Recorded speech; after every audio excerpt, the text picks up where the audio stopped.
Ah, there we are. Alrighty. Hey, everybody. I'm Rob the Builder. Can we build it? Yes, we can. How you doing, David? And her ladyship. Bassman is not here yet. I guess they love's a bit up and about at the moment. He's probably tracking down cars and things. Um, in any event, um, today we are continuing with the interior of the Corsair. Whilst I think, David, I know you were tracking down a webcam. If you're on the bench and if you've got your cam handy, feel free to join us or join me anyway on stream. Now, yeah, we're continuing with the interior of the Corsair. Or setting up the base colours was the point. So I guess at the end of the day, let's get on with it. Give me a moment. I recently put a plastic mat down on my floor because, and let's not forget, of course, we know the drill, peeps. Oh, fuck yeah. Round we come. Now,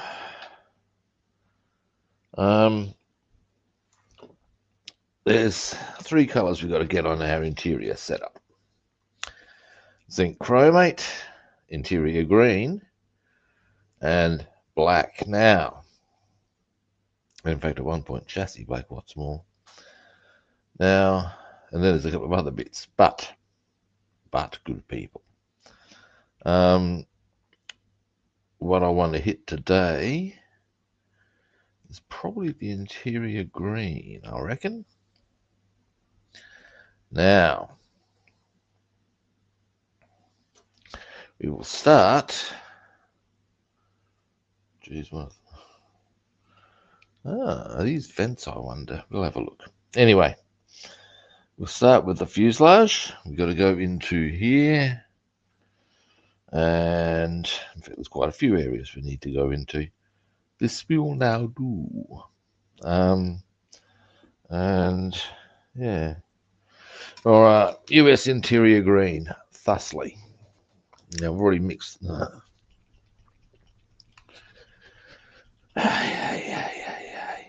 we go. I mixed it earlier, like about not even that long ago. But there we have him. This is the nature of paint. It will do this sometimes. Now,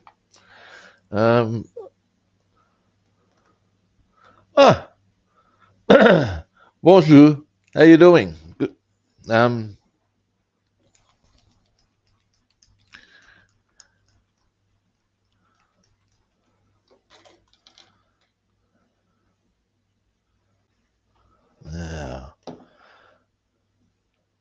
let me see. Let's see if I can remember how to say "Are you well?" I can't.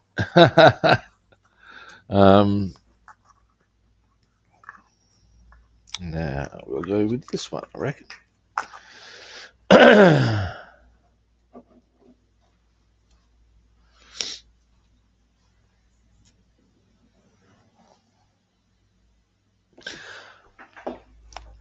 Here we go. Bon. Haha. In fact, I believe, in fact, the correct word in French is the same. I think excellent is just excellent, isn't it? Correct me if I'm wrong, but you get the idea. Excuse me for a moment.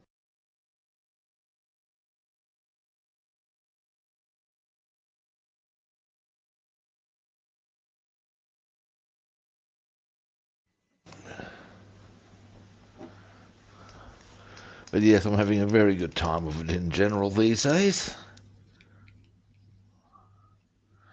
Now, I'll just get this out of the way in case the paint decides that now's a good time to go running all about the place. We shall see. Drum roll and... Ooh, way too much, but that's okay. That's okay. I would prefer too much than messy table. That's just me. Or maybe it's not just me, I don't know. Now, let's get these brushes over. There's quite a lot of big stuff. So we're going to start with this. So I got a bit of a sniffle this morning, which is rather inconvenient, I must say. Excuse me a moment again.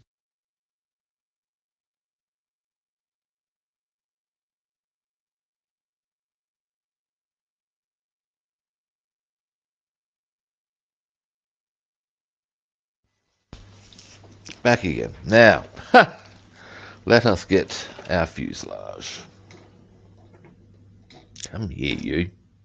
I ask you.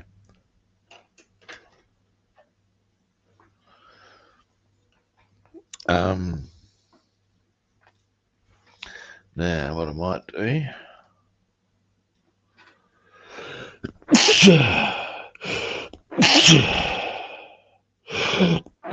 Dear, oh dear. Hey, hey, cool. Now let's get in a bit. Whoop, too far probably. Now you can see what I'm doing at least.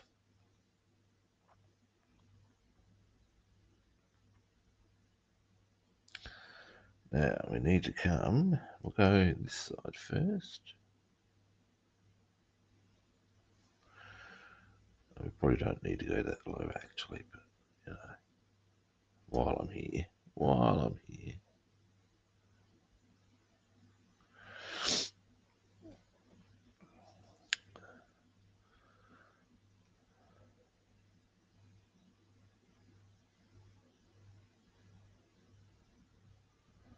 Now, if you're wondering why I'm bothering with two different shades, well, with zinc chromate and interior green, whilst the actual paint job in the book doesn't, or in the assembly guide doesn't have it that way, in all the pictures I've looked at, this is how it's done. It's a two-color operation.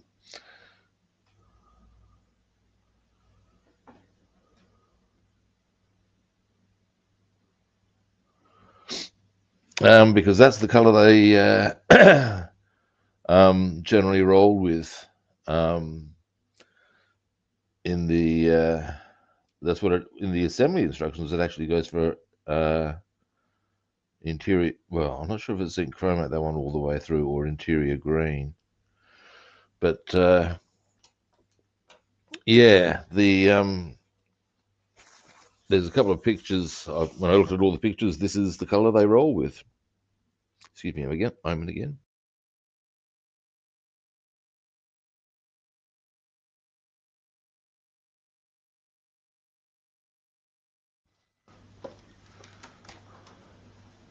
The one thing I do find curious about the paint job, I would say, however, is the reality that they have this two-color thing. One side of the barrier is zinc chromate, the other is, as you can see, interior green. So what rolls with that? Why would you be that precise or that bothered? Oh, Bassman. Hang on a moment. I shall.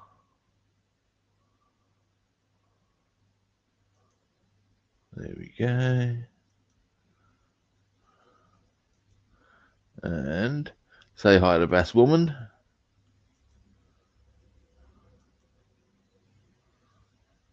There we go.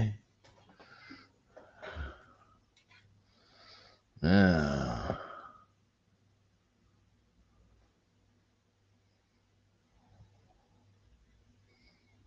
and we'll come under here.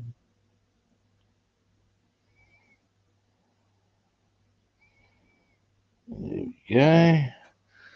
That's that side of the there we go. Ahoy, ahoy. Hello, Rob. Hello, David. Thank you, David. She said she's doing pretty good. We appreciate you asking. Oh, well, that's all right then. Right here's the car. That one. Well, that's inconvenient, but not disastrous. There's the front of it. But not many cars I know come off well after a interaction with a truck. Well, the bad thing about it is her car looks like this, and the truck only had a little bit of scratch on the bumper. Oh dear Lord, yeah, that's messy. Yeah. I used to So drive a van that had a tow ball on it, and there's a couple of times, in fact, I got rear-ended, and of course they would feel the impact before they'd actually hit the main frame of my vehicle. So I didn't actually feel too much. I could feel there'd been an impact, but that was about it. right. The problem for them was that because, of course, it was a van and thus a little higher up, in both instances, well, that's your radiator having no fun, because it drove straight through the grill, straight in. Yeah, it busted the radiator, the power steering, all that stuff. It actually pushed the whole front Oh, end. yeah. Mucky, Yep. mucky. That's certainly behavior you don't be needing. Well, come to find out what actually took place was there was two cars ahead of her, and somebody was trying to pull up the side of the road, which caused two vehicles behind it to have to slam on brakes. And Oh, she looked dear. away for just a second. When she turned back around, she was like on that guy's ass, and there wasn't nothing to be done about it. All too easy. It was right downtown Smithfield too, right there in front of the library. Well, at least there were plenty of people around. Oh yeah, that there was. That there was. So you'd hope there'd be no lack of assistance on that one. No, Which is there was always some good handy. Samaritans. A guy got out and started directing traffic, and she Yeah, called right. him. You know, of course, I rushed down there and meet my son. Last time I happened upon an accident, I arrived not too long after it had happened, but long enough afterwards that people had already taken care of business and the ambulances were on their way. Yeah, it was an ugly one. It was 3 cars, one of which was on its roof.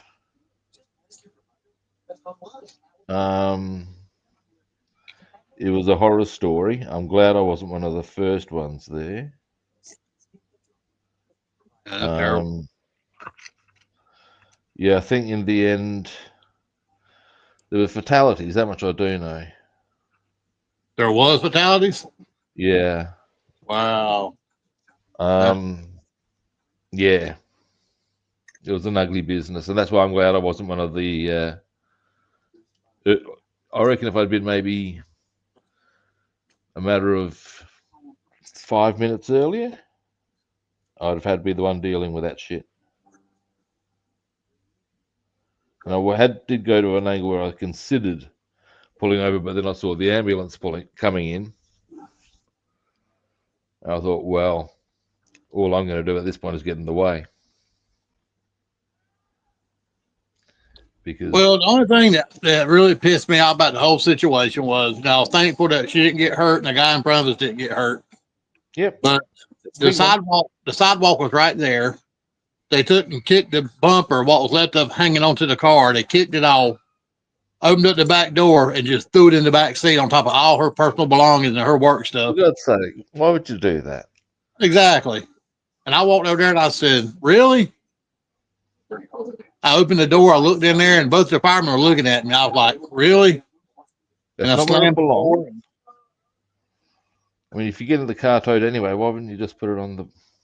Exactly. Exactly. Thank you. See, Rob agrees with me. You know, if there wasn't nothing in the back seat, I could kindly understand it a little bit, but the whole back seat was full of stuff. Yeah, right. Now I've gotten a start on. There's a little bit of fine stuff in here I'm going to do with a smaller brush with the interior green. But I discovered our interior green also goes. Oops, did I get some of my glasses then? No. on the inside of this, the nose cone. Interior green is the color of choice.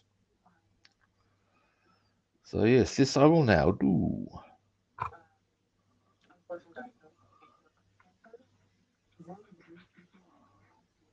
How was your day yesterday? Good. Went fishing, and it was partly an exploratory thing because we've been trying for a while to understand what's happening with the river. Had an interesting chat with a German guy who was a local, and he was saying how where he goes for his walk last year, at one or a couple of years ago, there was like you could see literally hundreds of little fish. Oh wow. This year at the same spot, there's none. Now that is unsurprisingly bad. Yes, it is. But what basically the river's still recovering from there was two things that really gave it a hammering. One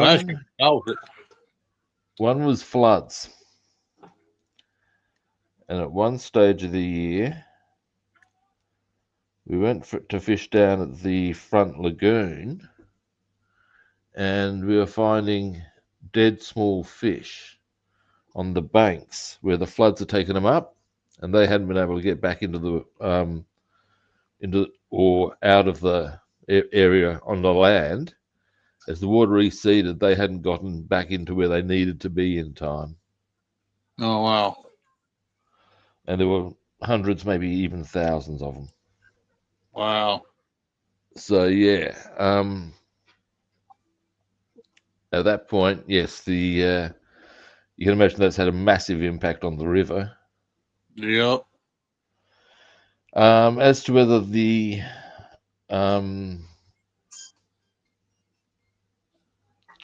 algal bloom that's affected the Gulf out and the ocean out nearby has done anything to it, we're not sure. But at the end of the day, we've been looking for where we can find them. We know there's some in there. We knew this. And we reckon we found the spots. We only got one yesterday. Quite a corker, though. And the spot we've located, it's upriver, which is where we thought they would be.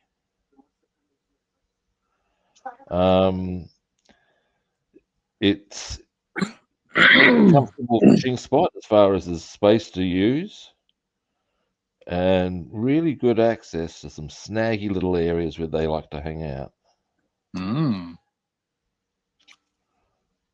So we're going to give that spot a bit of a go next week. And we have other options nearby that are also pretty cool. So we reckon we're onto it now. The river is also showing some signs of coming a bit more to life. As a species, we're more active in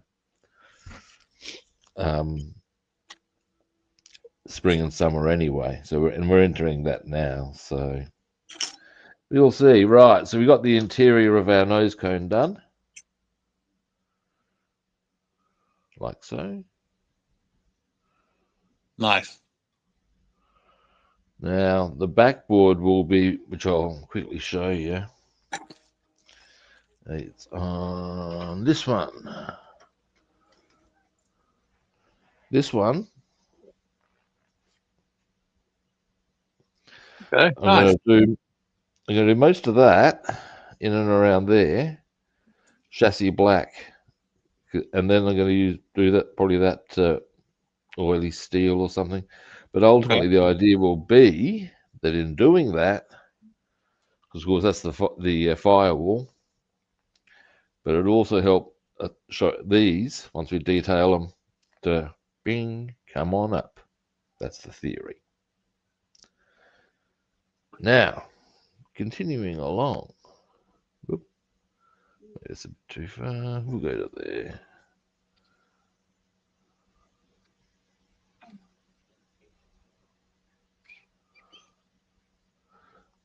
I think you'll find Maketamo.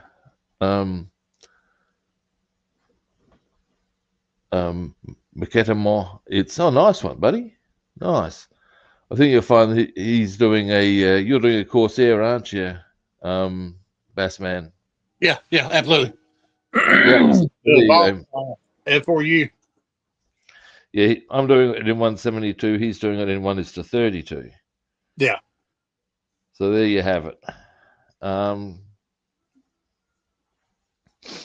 Now, next, a few other spots here. We need to go into here.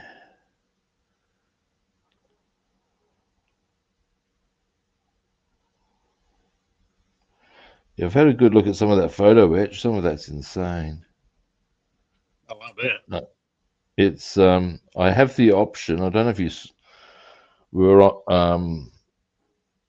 around when I discovered that with the photo etch, I can actually make the seat if I want. Oh, really? Yeah, it's a bit full on and a bit freaky, but yeah, no, I'll show you in a minute. Let me just get some more of this done. Okay. And I'll show you. It's the photo etch has got some. The seat belts are actually insane. In terms of, there's about 4 parts to a seat belt. But like all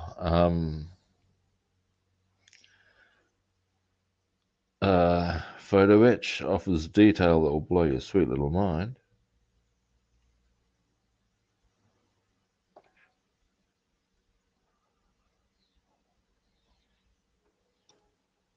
I got some gardening done as well yesterday, which I was pretty happy about. Some gardening done? Yeah, mate. I'm gonna ask a stupid question. What's the weather like there? At the moment, it's pretty choice. What's the average day? Okay, today it's going to be, I think, probably low 20s. That's Celsius. So not quite sure how that translates in Fahrenheit. But at the end of the day, pleasantly sunny is a good way of describing it. I believe there's one day coming up that's going to be quite toasty, and a couple of days coming up that's going to be quite toasty. So you're going into your spring? Yeah. Okay. All right. Because we're going into fall and winter. Yeah. So where your temperatures are coming down. Finally, yeah. Ours are getting nice and warm. And you have fun with that. We've had a nasty hot summer here this year. Yeah, well, the forecast long range projections for our summer are that it's going to be fairly mild.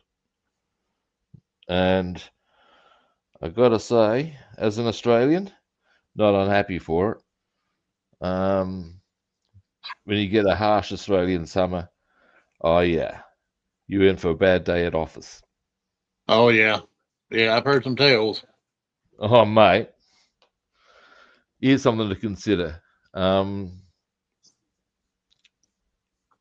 couple of years ago, it got so hot that in some of the areas, not even too far out of town, it was actually causing the bitumen itself to melt. I can believe that. And okay, trucks always put stress on roads. These are facts. No, it was abnormal amounts of damage were occurring. Now, on this one, this is where the dashboard goes. You can see the dash. That's got to be black. The bits underneath need to be interior green, and there we have him. Cool. Now, next. Excuse me. What else am I hidden with interior green? There are other bits. Or are there? Let's have a look. Let's have a look, look, look. It's in the book. Ah, yes, there is a little bit. Then there's a bit I need. Then there's a bit I need to hit with a smaller brush, and then I can change colors. Yes, I can. And this, as that is the gear stick mechanism. Or not gear stick, they don't have gear sticks. Yokes. Joystick, whatever the hell they call it. The steering thingy. That's what I would have called it. A gear shifter. That's it. The thing that moves it. But yeah, I did some gardening yesterday because there's an area. Whilst I live in an apartment, there is some there is a garden area basically, and I get on well with the next door neighbour. Now she lives here, and I believe she's got a lot to do with the strata. I don't know if you have that term in the US. A strata title is the collective ownership of a group of units, and there are a whole stack of things need to be done, and it's quite complex in actuality, but it's a management mechanism. Okay. And I believe as the person or a person who lives here and owns, she's probably got a bit to do with them. Happily, I get along well with her. Now, the point of all of this is that that's all I needed. She likes gardening, and there's an area where because she's already got some stuff in, as far as fruit and vegetables. So we've found a spot where we can put in, and have indeed put in, capsicum, tomatoes, zucchini, eggplant, and habanero chili. Habaneros. Oh yeah, I love them. I love them long time, GI.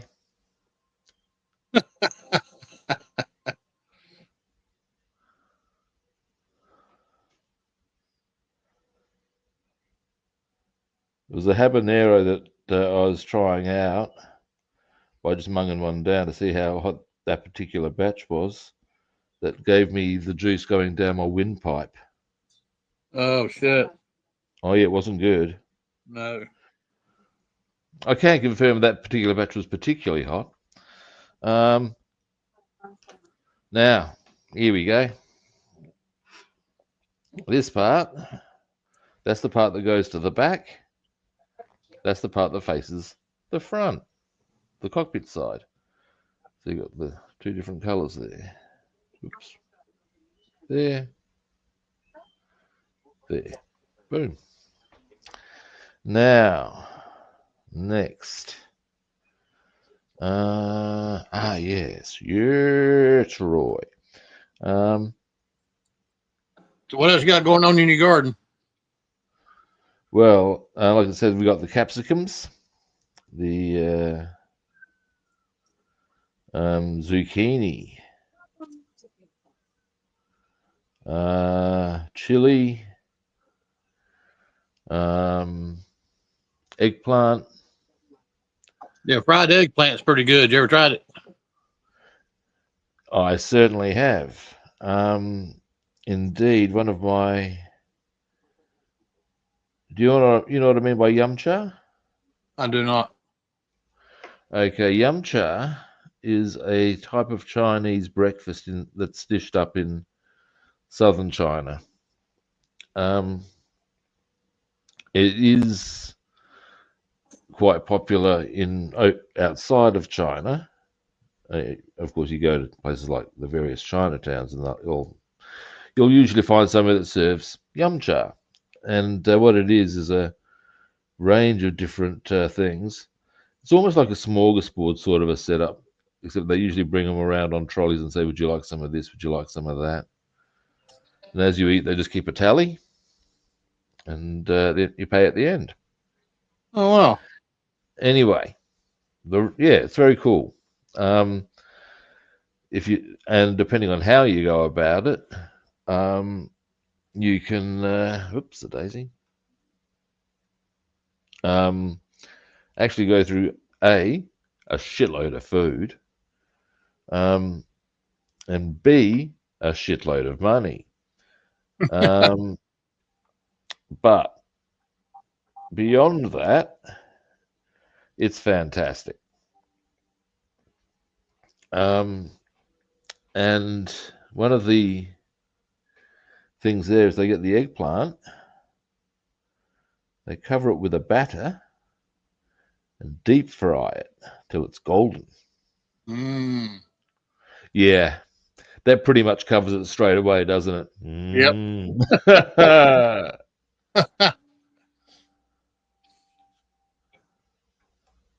Yeah, I don't think there's anybody who wouldn't be going, with that little notion. This is true.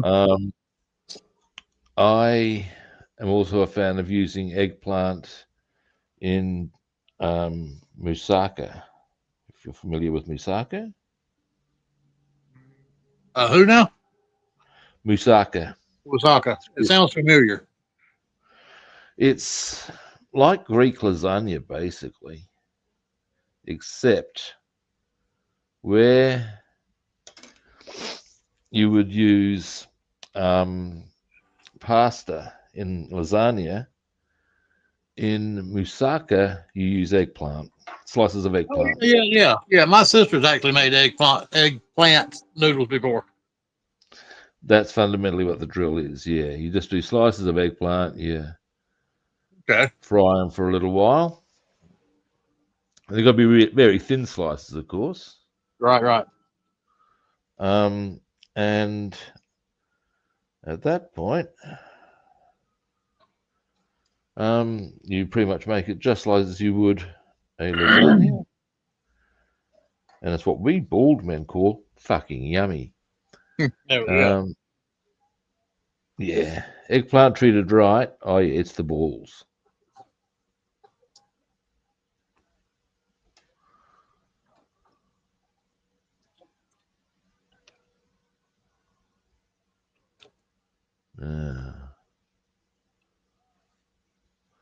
So that's the seat done, and indeed the. Let me just give me a moment just here. But yeah, I'm a bit on the topic of food. I'm a bit annoyed with myself because I forgot to get out or defrost anything for dinner tonight. So I'm going to have to work a way around that. I'm thinking I might just get some gnocchi and maybe do I don't know. I'll work it out. Never mind. Anyway, here we go. So if I put my hand like that. Here is, that's actually, that part there is the yolk. That's the whole mechanism. Oh, okay. Yeah. Now I see what that part is for. Because I saw it on mine and didn't look at the direction and I was wondering what that was. That's what it is, right? Now, Right. if we go here, I've done that seat there, as you can see. However, and I'll just pop this over to here first. I'll get them out of the way first. On the photo etch, which I have placed, where have I placed it? Where have you put it, big boy? Rob, what are you? Maybe in here. Could I have put it in the box? Oh, who would have thought, eh? Oh, the marvels. Now, coming back to the what I was. Have you seen the photo etch yet, Bassman? Yeah, you showed it to me the other day, and I was talking about it's made out of metal, correct? Yeah. Now, if we look here, something we can. Oh, stop this He's been advancing behavior, you piece of. Hey, you're. Here we go. Now, on the photo etch, that is the seat. Huh. Now, what I'm thinking. Now, can't you paint on that, then take and rub it real hard with a piece of light sandpaper, and it brings out all the details on it? Correctamundo. Right. So what I'm going to do is, in the short term, I'm going to clean this. Well, actually, I'll do this another. There's a few. I should probably also put some surfacer on that. Really. So, or I can just do it. See how we've got. Be that. Let's get to the point. Anyway, and along the way, well, I think, and that's the actual frame that goes on the back. Yeah, it's a bit of jiggery pokery. And that came with your kit, or you had to order that separate? I ordered that separately. Okay. I went through a whole phase of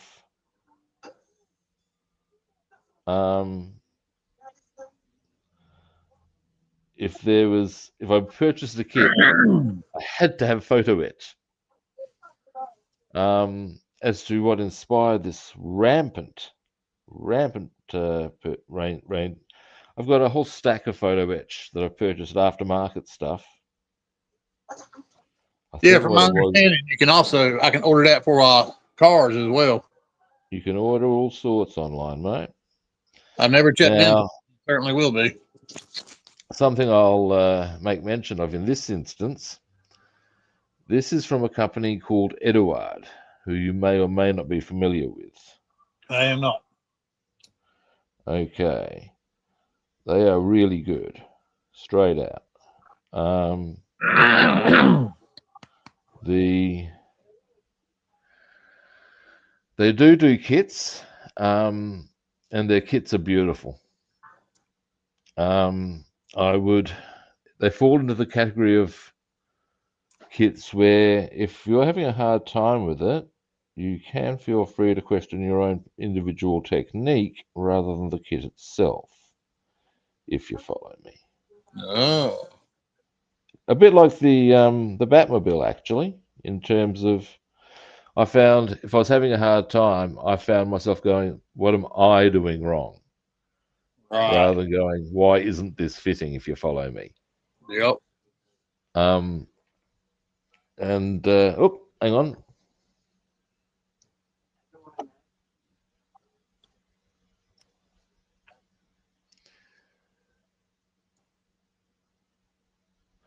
Yeah, Bassman is also making an F4U Maquettement. That is correct.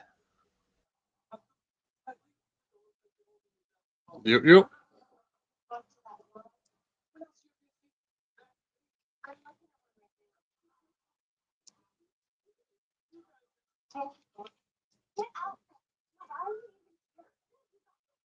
Now,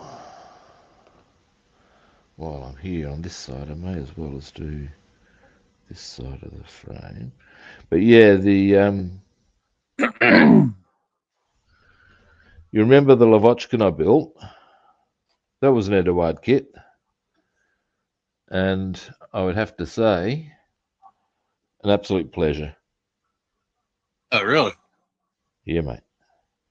One of those kits where you can just go, yeah, well, this goes with that, and that goes with this, and this is how it happens, and yeah. I would view an Eduard kit as a good score at any circumstance. Now, I don't think they do cars, unfortunately. Beyond that, they're great. But they do a lot of photo etch. Aftermarket photo etch, that is. What was the name of it again? Eduard. Eduard. Yeah. In simplest way I can put it, okay. I think it's a form of Edward. So rather than the W, you just have a U. Got you. And in fact, if you go on Google, before you get the modeling company, you will get a stack of famous Eduards. It's just a very common continental variant on Edward. Here's something that's interesting about it too. One of the things I do dig about this, I'll show you. They've got this little tag here. Now, if you choose, they've actually set it up so as you can make that into a little nameplate that would go underneath your aircraft. Oh, okay. That's cool. I think that's kind of cool. Yeah, it is. It is very cool.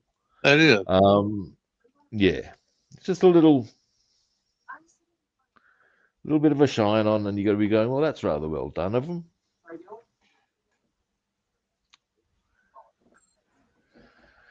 It's those little things that really do make the difference, you know? Yep. We'll come around here.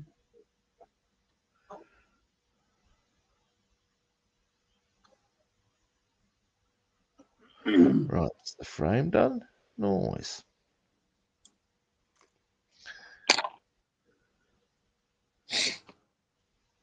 But yeah, the other option you have as far as getting aftermarket photo etch is to get your kit, type that, or whatever the kit is, type that into the your search engine, and then afterwards put photo etch. Okay. And then because it's not just Eduard who make them. And that way you'll see what else there is. Actually, something I've got to say about this photo etch, it's actually feeling quite sturdy. That's good. That makes me happy. Oh, yeah, it's made out of good quality stuff from what I've seen. I've actually saw something on a YouTube video not too long ago. A guy done his dash and door panels. Yep. With those, and it was really cool. Sparked my interest. Yep.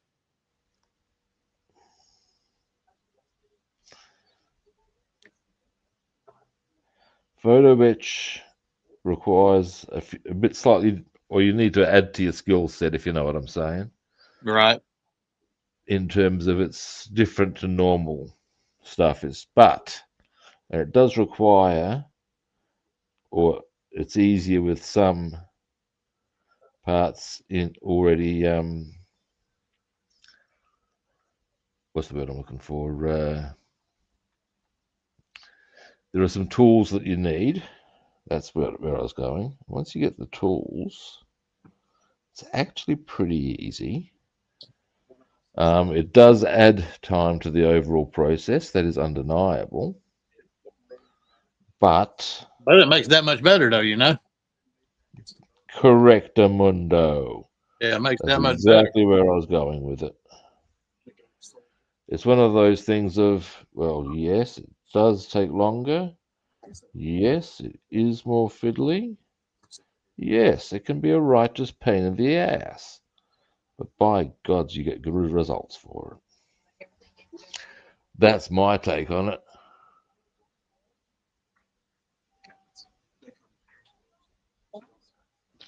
I'm game for anything that gives good results. Well, at the end of the day, it's what it's all about, isn't it? Now, we'll let that dry. I'm going to do this a little differently because being flat, I don't want that whatchamacallit. That's what I don't want it to do. I don't want it to whatchamacallit. What do I call it? Anyone? Bueller? Bueller? Something do economics? That's actually a really good movie, Bueller's Day Off. It's gold. It is. And I'll tell you something. I was patently surprised and borderline shocked when I discovered it's one of my father's favorite movies. Great work, Sam. And the reason I'm surprised is because my dad is, frankly, on occasion, a very pompous man. And I totally didn't expect him to have any liking for a movie like Ferris Bueller's Day Off. Really? He thought it was a crack up. And I think what it was for him was it's a textbook teenage romp. Nothing more, nothing less. Right. Yep. It's everything teenagers want to do. Yep.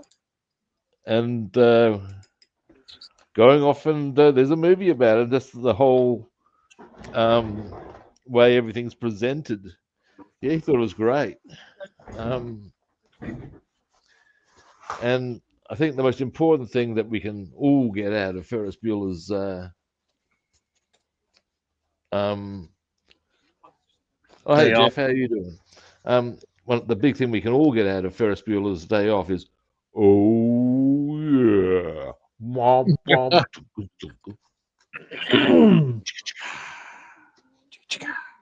That's it. That's good.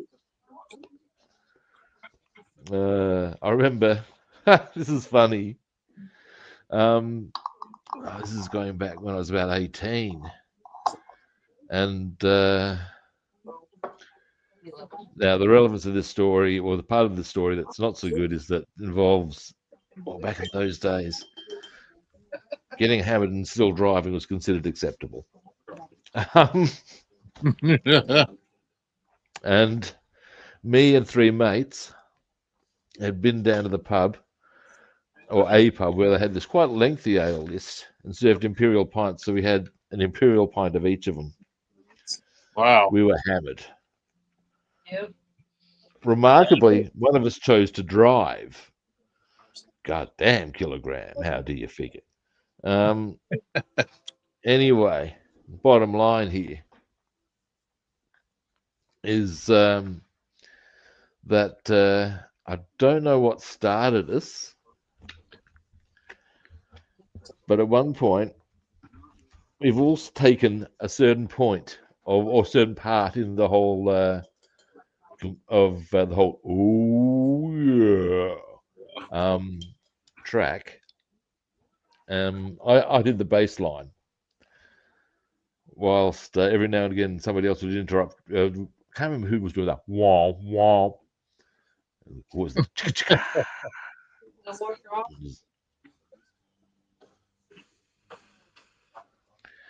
But yes, it was a fun. Oh God, the next day was horrible, I tell you. I encountered somebody the other day who had never had a hangover. And all Really? I could say, yeah, apparently they had no idea what they were. And all I've been able to think is, oh, you lucky bastard. What are they bad? You don't want to know, man.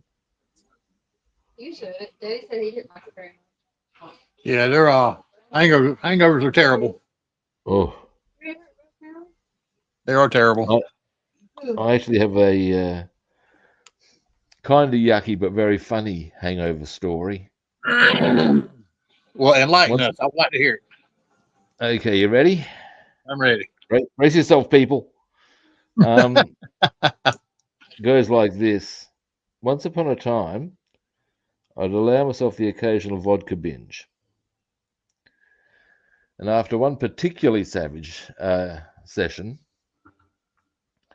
it was necessary to apply what I deemed the appropriate hangover cure, which was a Vindaloo.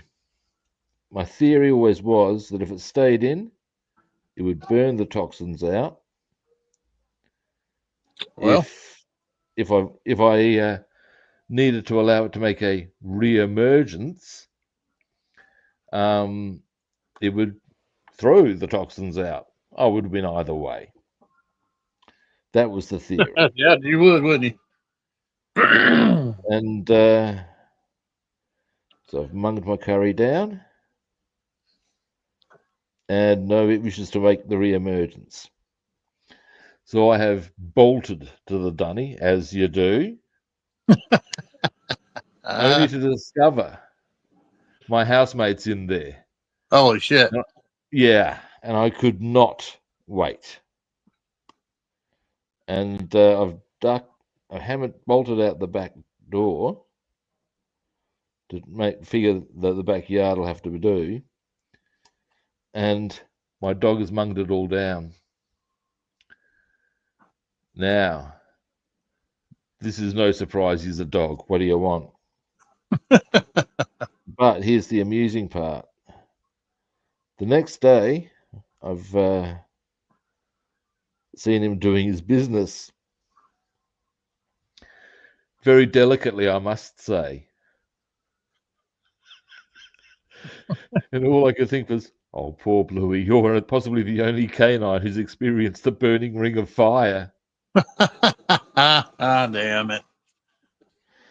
But yeah.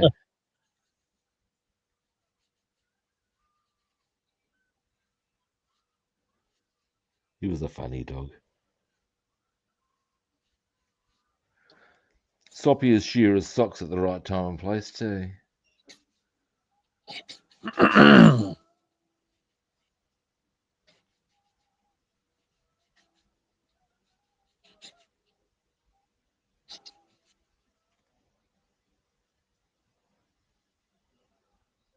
So the All right.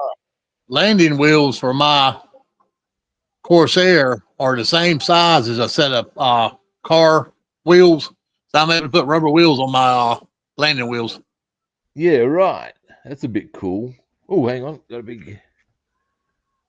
Nice. That's cool. Yeah, cool. It's just an extra wheel with the inside is real rubbery, and I was able to slide it over Nice. the hub. Yeah, that's pretty cool, huh? Now, something I'll show you that I've done here. I think it's probably going to be photo etched to cover this, but yeah, you can see what I've done there as far as the left space where I can do a little bit of detailing there, just in case the photo etch doesn't go there. Nice. Yep. So that's the plan there. And that is interior green done. Awesome. Awesome McGawesome. All righty.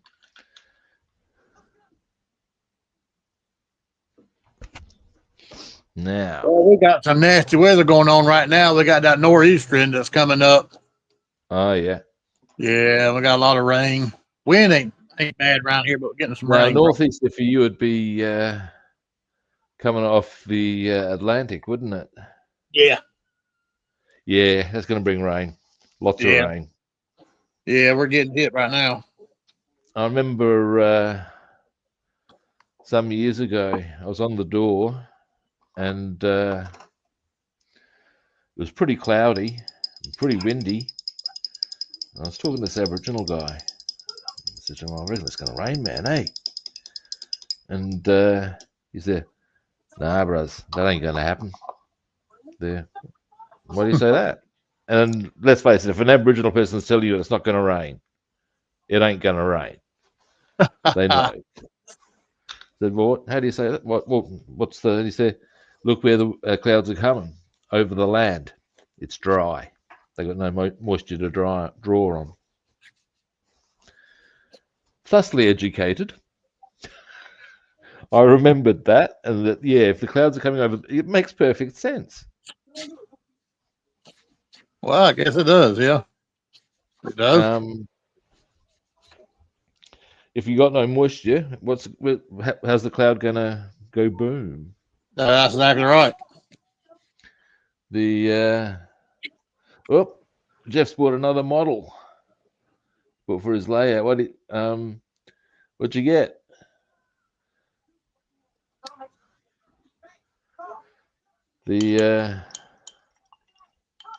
Another interesting one. This is a very interesting story, actually.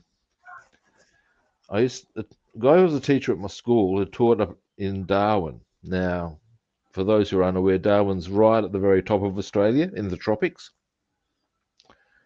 And they get crocodiles up there. And this is relevant to the story because what happened was the teacher in question was talking to an Aboriginal guy who said that it's going to be a fair bit of rain this year, and the teacher in question said, "What makes you say that?" And Aboriginal guys pointed to the crocodile nests. Said, see how high they are? They know. So there's going to be lots of rain.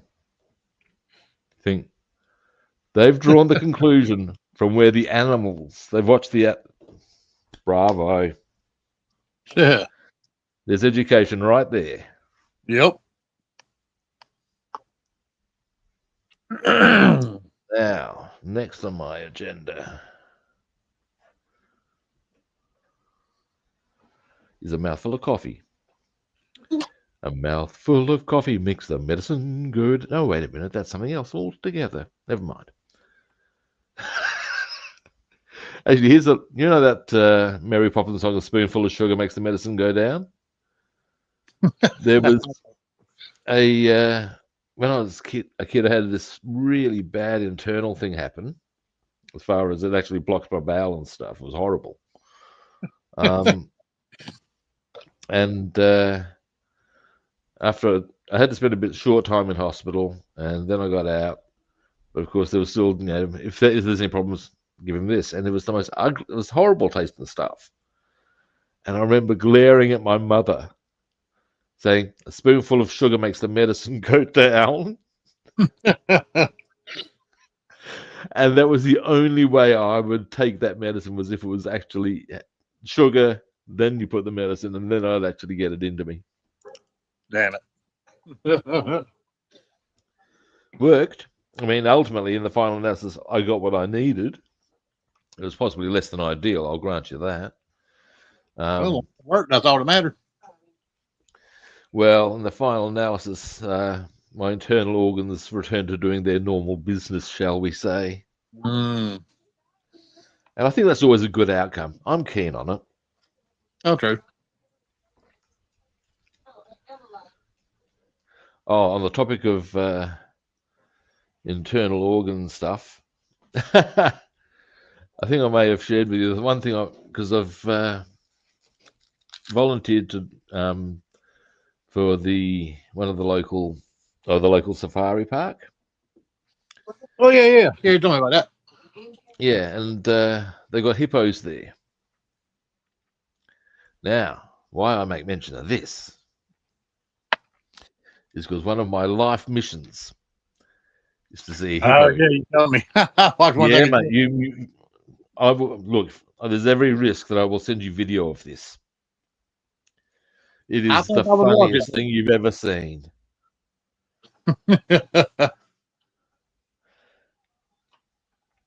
It's like some people call. Well, here we go.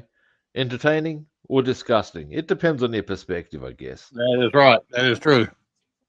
To me, it's just comical. Yes. And apparently, pygmy hippos are every bit as spectacular. Really? Just smaller. Yeah, apparently. And as aggressive, what's more. You wouldn't have thought. They are pretty much just a smaller version of a hippo. Yeah. And when you consider that they probably have to weigh 100 kilograms at least, you'd think. And if they got a good head of steam up and hammered you, you'd be knowing about that, because it would hit you low. So you're possibly looking at broken legs. Yeah. Could you imagine? Yeah. At the zoo in Adelaide, they've got a pygmy hippo. And I did actually ask, because I was part of a tour I was on, and I asked the guide, so are these guys as aggressive as the bigger ones? And he said, can be. Apparently they used to have a like this ball. It's like here we go. This is a linguistic thing, or a different pronunciation. What you guys call a buoy, we over here call a buoy. A boy? Yeah, you know what we're talking about. They used to have one of those hanging from a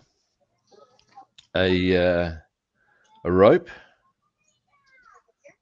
in his cage, and yeah, apparently it's quite a thing for him to get a good head of steam up and just hammer that repeatedly. Huh. just because it behooved him, Oh yeah, which is all the reason anyone should ever need to do anything, really. this is true. Oh, This and that is sort of a topic. Here's a golden line for you. You know who Ricky Gervais is? I do not.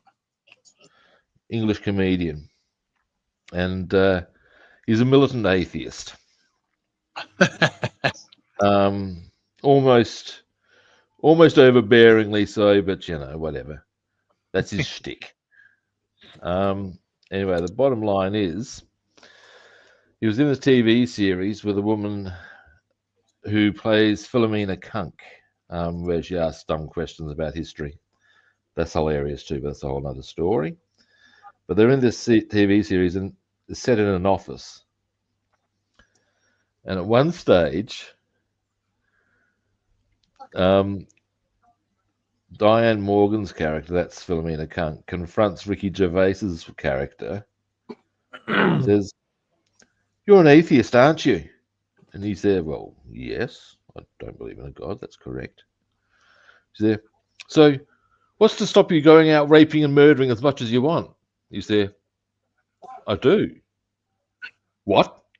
"Yeah, I don't rape or murder because it's wrong. I don't need a religion to tell me this." He's there, but she can't get her noggin around not raping and murdering just because it's wrong. Damn.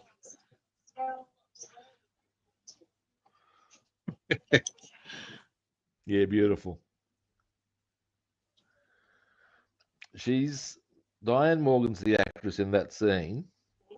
As I said, she plays a character named Philomena Kunk. And what she does is quite deliberately asks stupid questions of highly qualified doctors, and there's a show basically. Right. It's funny as fuck. And one of my favorite ones, because I've got a pretty strong interest in Roman history, is she's asked, oh wait, there's a person who specializes in Roman history, and they're talking about when the Celts in Britain fought the Romans, and they explained that, well, some of the Celts were fighting naked because they believed that made them closer to their god, and da da da da da, and rah rah rah, and they viewed their protection as being the tattoos on their body. Then the response is, and the Romans had armor. Well, yes, they had a form of armor, that is correct. You know, the segmento goes on to explain what it was, and da da da da. You see, so the Romans had armor and they were naked. Did no one think this was a bad idea? You gotta say, you would have thought someone would have thought it was a bad idea, but no. Somebody, right? Bow. Epic fail. Yeah. I gotta go grab something. Yes. Funny stuff.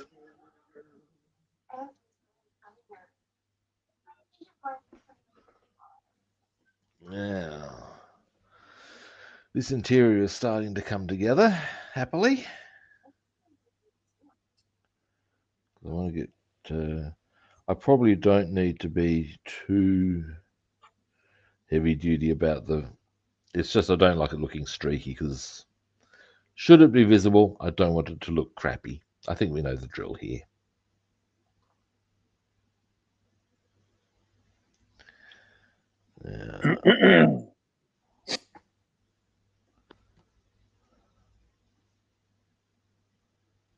Oh, Lordy, Lordy, Lordy.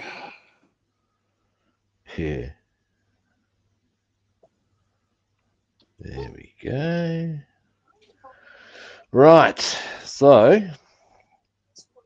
there's our two contrasting colors on the Interior of the fuselage. Okay. As I've said before, I'm not entirely sure why they require that differentiation. I know that the zinc chromate was a protective thing, but as to why they therefore wouldn't just go, well, why wouldn't we just do it all the way through? Right. Or is that just... Actually, I do know why. Because they knew they could fuck with scale modelers' heads. Oh, absolutely. Bastards! Kill them all. Kill them all. That's it. Excuse me a moment. Yep, I got to grab something too. I'll be right back. Yeah, yes. I'll tell you who I definitely did things with the specific intent of making life hard for scale modelers. The Germans. Some of their paint designs have this like almost endless line that goes all these different squiggly bits. And right now, even just thinking about it, I can see their designers going, yeah, this will fuck for them in the future, yeah?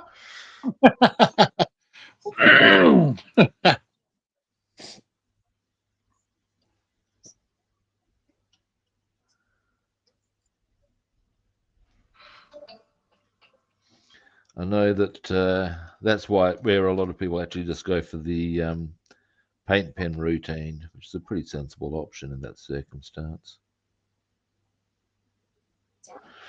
Right, so there's the interior of our rear wheel thing. Now,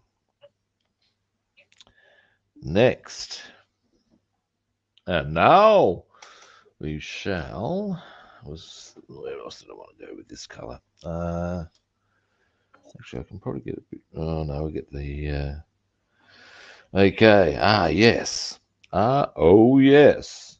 Oh yes. Joy, joy. That's the one. We'll go zooming around here.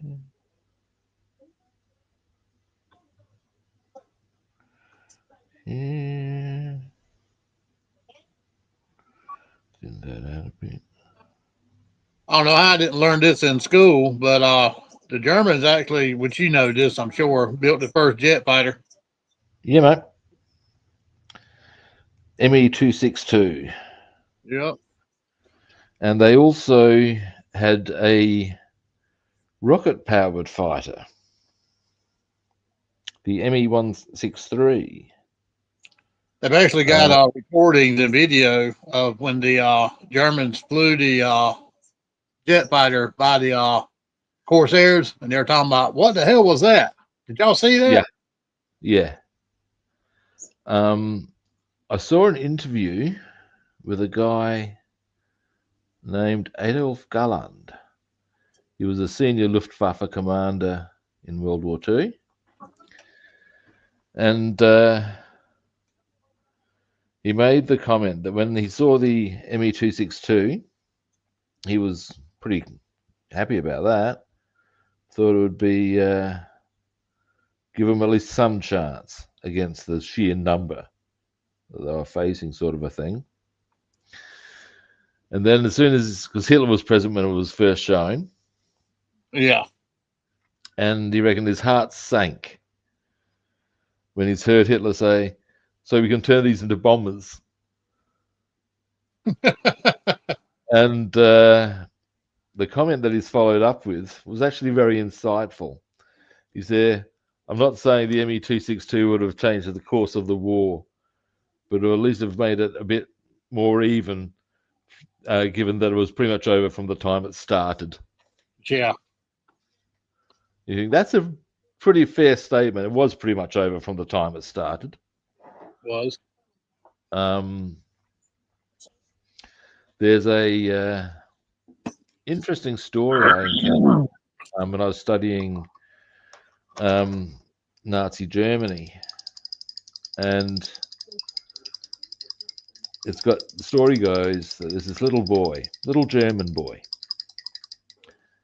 and he's turned to his father in 1941 and said, "Daddy, who are we fighting?" And his father got a map of the world and showed him the extent of the British Empire, the Russia and the vast steppes stretching all the way across Siberia, the plains of the US, and all of that. And at the end of it all, the boy's gone, "Ooh, and what are we?" And then the father has shown him the small strip of land in the middle of Europe that is Germany. The boy looked at this and pondered, and they said, "Daddy, does Hitler know this?" And you think that's exactly it, isn't it?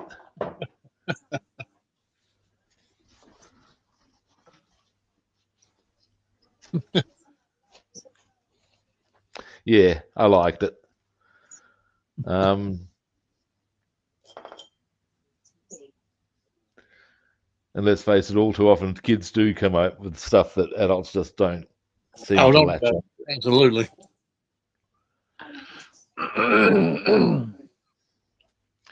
It's a bit like, do you remember a thing called the Rubik's Cube? Oh yeah, I got one. I almost solved it several times. I have done. I will admit I did cheat. I used a book. I watched the video as well. But at the end of the day, some of the first people to solve it were kids. Oh man, in seconds. They can solve it in seconds. Oh, Jeff's back. Yeah, and the reason for that was because as adults, our mind is conditioned in certain patterns. Whereas kids just see this thing and go, "Oh, I'll just do that." Yep. We have to think about it. Yeah. Whereas they don't. Yeah, they just see what they see, and well, there you have it. Which is quite enviable. Actually, I tell you what, there was one lad in particular. I used to work in early childhood, and there was one lad. He was cognitively. It was generally acknowledged by both family and indeed staff that he had development issues, as far as cognitively. Right. Nice as pie, but was never going to be never going to be making a real fist of things academically. These are facts. Everyone knew this. And it was okay. But he had one ability that I could only view as enviable. And it was that, okay, like all kids, he'd be playing and either he'd trip over or something would go wrong and he'd be upset. No worries. And you'd pick him up and you'd go, "Oh, it's okay, Henry, da da da." But in the midst of tears, he'd find something else that would distract him. Not a conscious decision, it would just happen. Suddenly, all would be well, and whatever his new distraction was, he was into that. Everything else was forgotten.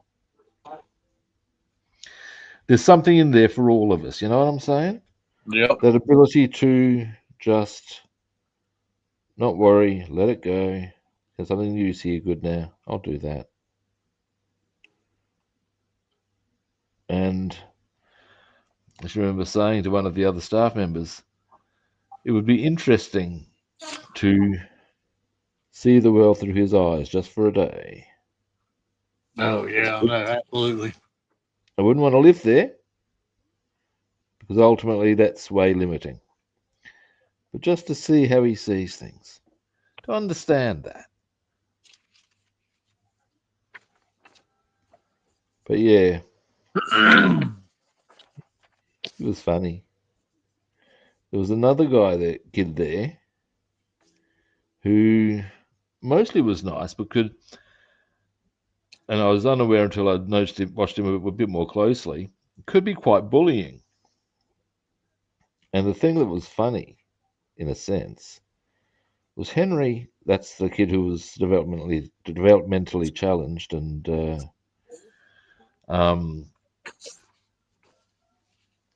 really a very nice kid. would see what this guy was doing to other kids, assume that the guy was trying to be nice, and then do it to him. And he was too big to be stopped. So we'd have to stop him and be like, well, yeah, you just learned something there, didn't you, to the other one? You don't like it, so maybe you should consider that. Yep.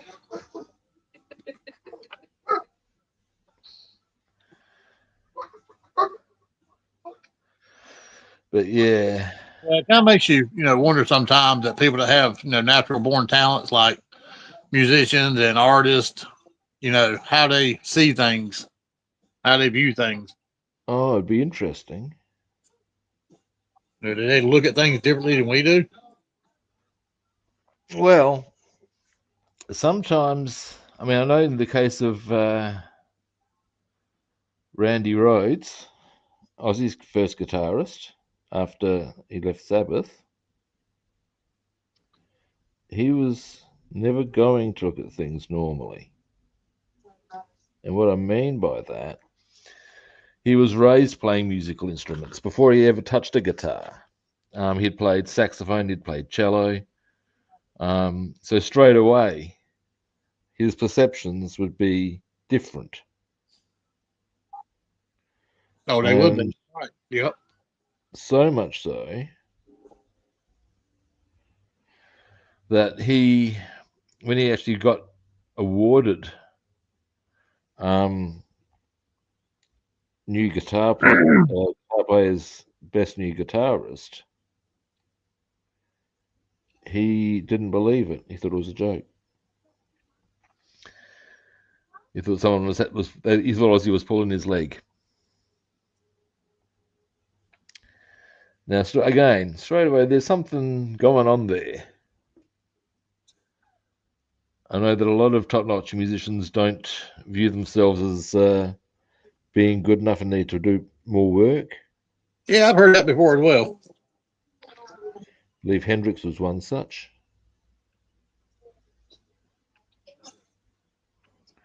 There's a whole I'm not worthy thing going on there as well. So you got to be thinking, wow.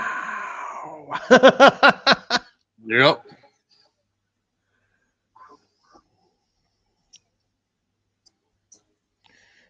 And a lot of sportsmen too.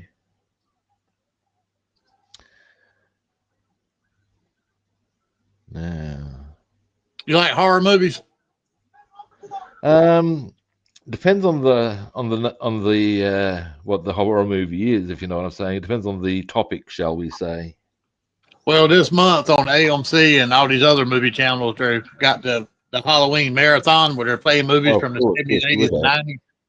You would have, yeah. Yeah, that makes sense. Very nostalgic, I actually saw, what was the very first zombie one? Because a mate of mine's actually got qualifications in cinematography and stuff. And he's quite fascinated by horror movies. That's his favorite genre. And I think it was Day of the Living Dead or something like that. Either way, it was released in the 60s. Yeah, I think the first one was, yeah.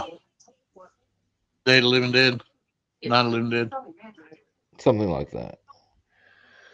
And I believe it caused a bit of a hubbub for a whole stack of reasons beyond the mere fact that it was a horror movie, which of course was a bit shocking of all of its own.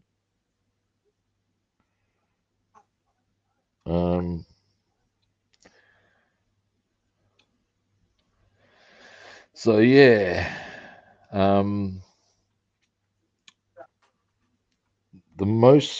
horror movies I've watched the most, if these qualify as horror movies, I'm unsure, are things like The Omen, all the devil ones. The Exorcist, the original one. Oh yeah. The little girl sits in the bed and spins her head around. That's the one. The priest comes in there and he starts talking like his grandmother. Why you do this to me, Damien? Yes. Why you do this? Just the whole mind fuck that the devil gives. Yep. The demon gives. It's great. it's quality work by a demon.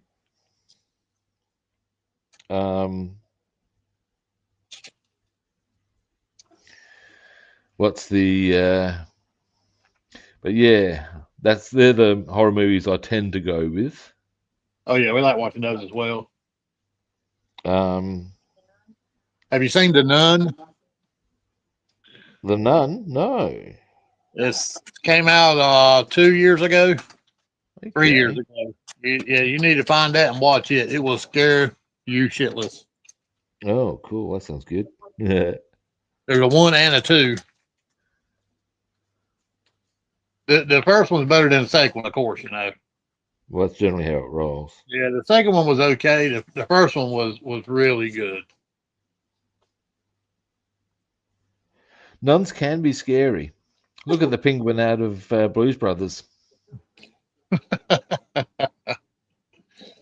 Oh. Although there is something inherently, what's the word I'm looking for? Scary is the right word, actually, about nuns, you know. Maybe it's just me. It can't be, otherwise they wouldn't have made a movie about it. This is true. So true. There was a nun where I went to school, and everyone used to call her, rather uncharitably, Brother Mary, because she was taking no crap from anyone. But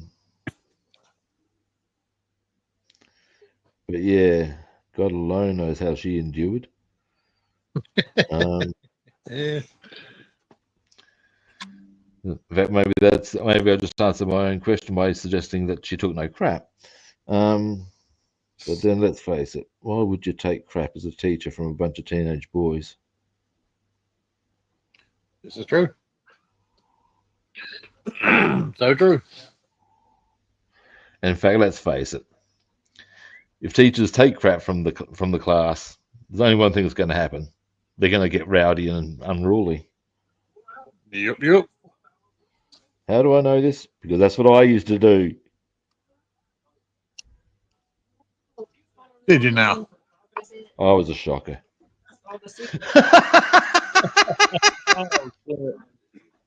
I'll admit it, I was a shocker. I remember one teacher, she genuinely was having a hard time with the class. And her only fallback seemed to be to threaten to keep us in at lunch. And we wouldn't listen to her then. And one day, she was trying to get the class to come to attention, which wasn't happening, and other people had started having their lunch. And then she'd say, well, at this rate, you won't get out at all. I thought, this is just bullshit. I grabbed my books, put them in my bag, and said, see you later, I'm off. She said, well, you can't do that. I'm there. Yeah, I can. See you later. And you did. And I did. And later on that day, I've been approached by the form master, one of the priests. And he's come up to me and said, did you walk out of Miss House's class this afternoon? Or before lunch? I'm there. Yep. He said, why? I'm there. Well, look, mate, she couldn't control the class. Things weren't going anywhere. This was just getting ridiculous. So I figured I'd just take care of matters in my own hands. And he's been very measured in his response, actually. He said, look, I understand where you're coming from. But just remember, in the final analysis, it's her decision who goes or does not go, leave from her classroom. Yeah, whatever, man. But he understood that this is just, yeah, well, what you going to do? You can see where I was getting my point, that she's not able to control the class, for God's sake. Yep.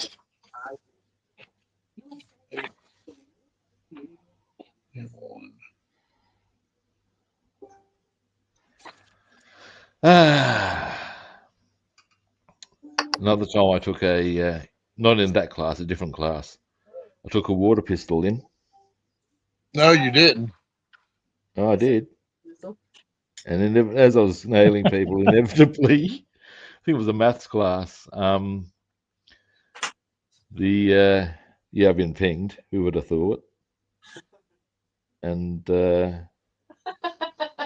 I've had to be go and approach the form master on this occasion as to more minorly errant behaviour. And it was funny as fuck. Because as he's talking to me, struggling to keep a straight face at some of what I've done, he's got the water pistol and he's casually emptying it just to the side before passing it back to me and saying, "Don't bring it here again." Yeah, no worries. Damn it, man.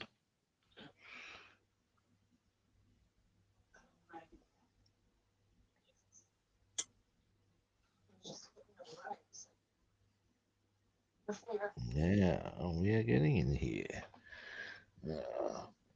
Oh, hello.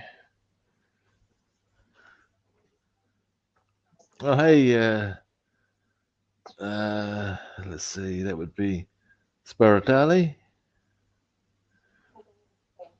Can't quite pronounce that, but hope you're well. Yeah, maybe I should just set off a club, Dave. That might be easier, hey? Oh.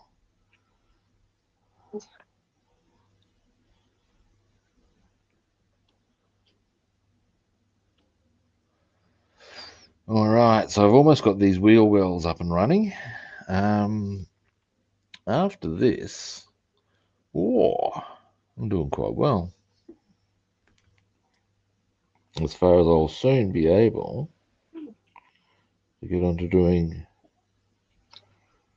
the detailing. And then, of course, comes the photo etch. Dum, dum, dum. That's the one. Certainly requiring the music there.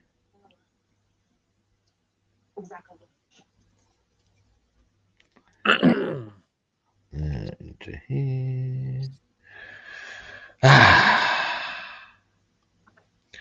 Got another busy day planned today. What you got going on? I've got 2 websites that are going to be built. So I need to get the pages set up for them.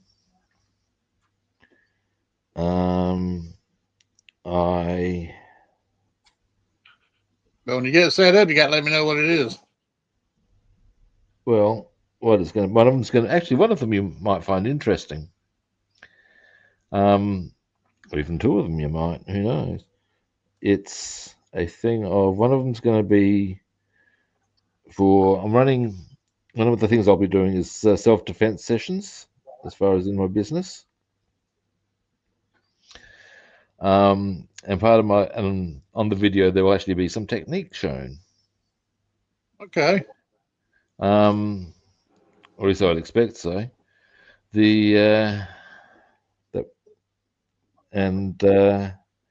What I'm going to be doing when I teach the self-defense sessions is encouraging people to wear what they would wear when they think they're going to be in trouble. Like if they're concerned as a nurse, say they work as a nurse, and they're concerned that they might get rolled to and from their shift. Well, in that case, I need them to be training in their nurse's outfit or whatever they'd be wearing to and from work. Well, yeah, that'd be smart. Yeah. There's no point in wearing tracksuits if you're not going to be. Street fights don't happen when you're warmed up and in a gi. That's for sure. That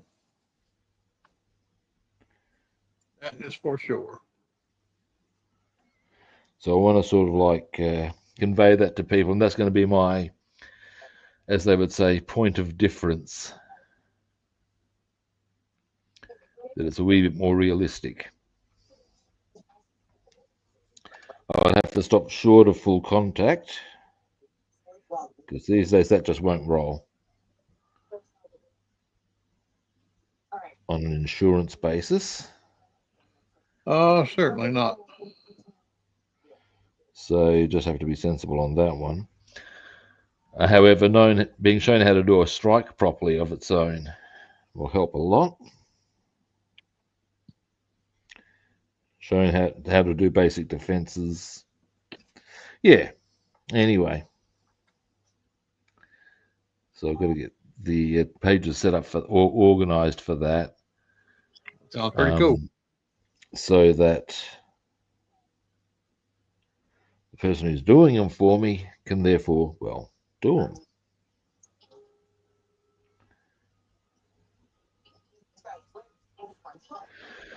He's also going to be doing social media marketing for me. Oh, yeah? Yeah, which I'm pretty happy for, largely on account of the fact that I've got no idea how to do this shit. And that if you don't know, then it's probably not going to work so well. He does. That's his job. He's one of the guys from my course. That's his business. Is doing this. So you would think. Right. Yeah, anyway, he'll have a better crack at it than I will. That much is definite. Yeah, let somebody handle it. That's their specialty. Well, it's a thing of it's going to cost. Well, people don't do it for fucking charity. But at the same time, as they say, you do need to spend money if you want to make money. Oh, most definitely. That's just the way the ball bounces. Yeah. Unfortunately, I am in a position where I can afford to invest in proper advertising and, well, within realistic constraints. I'm not talking about a mega budget, but I can certainly pay to get the job done properly. So why the fuck wouldn't I?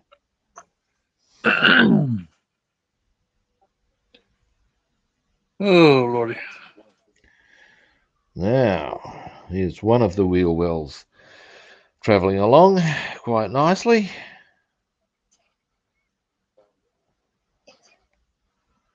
Well, that turned out really good like that. After you blackwashed it and then paint it, that looks really good. It comes up a treat, mate. That easy. Now, mouthful of coffee required. Oops. And a bit of focus and zooming out.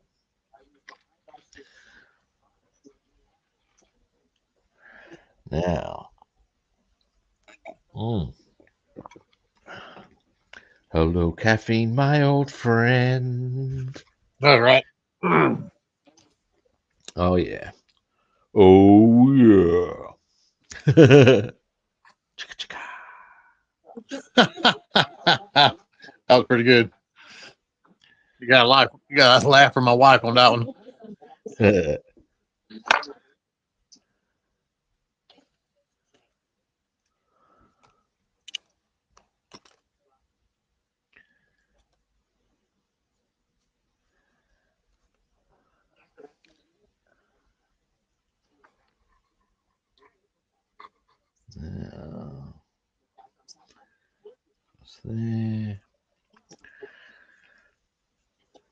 Now, next, once I've got this wheel well done, a couple of other spots in this color we can tidy up, and we will do.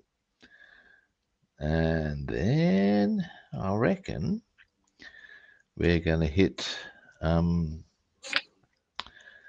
black. Will be the next color we approach with.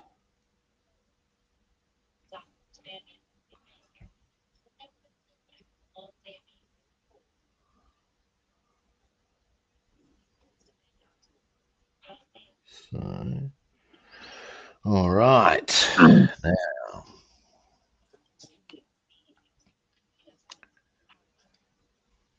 Actually, does your kit come up with the wings being able to be folded up or not?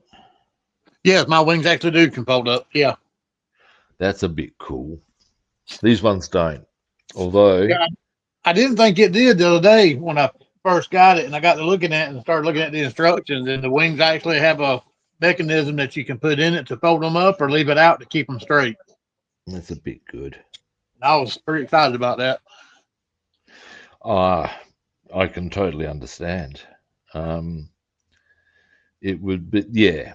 That's the only disappointment I have in this kit is that mechanism doesn't exist. To be fair, it is 1:72. It does make it a wee bit harder. The bigger scale can offer that sort of a thing. I think the 148 scale offers it as well. I might be wrong by that, but I'm pretty sure it does. Yeah, right. Interesting. And that's I think it's the scale is a little bit bigger than the one you've got, right? Yeah. Yeah, the number go. Yeah, it's actually a big step up in terms of 1:72. 1 inch equals 6 foot. 1:48. 1 inch equals 4 feet. So in that regard, it's a big step, if you know what I'm saying. Yeah. Franklin Street? No, but Jeremy. I mean, I know Jeremy. I was actually quite. My mum. It was my mother who explained to me what the different scales actually broke down to. And once she pointed out to me the whole fact that most scales are divisible by 12, being 12 inches to a foot. Yeah. So it was just, oh, Wait, phone number. I see now. The name. What I want you to do is send me that information and a brief synopsis of what the conversation was about. That way I can send it to the district manager of that area. It's why I find 1:35 as the scale a little weird. All right, thank you. Or even 1:32, because strictly speaking, you would think it would be the next one down would be 1:36. True.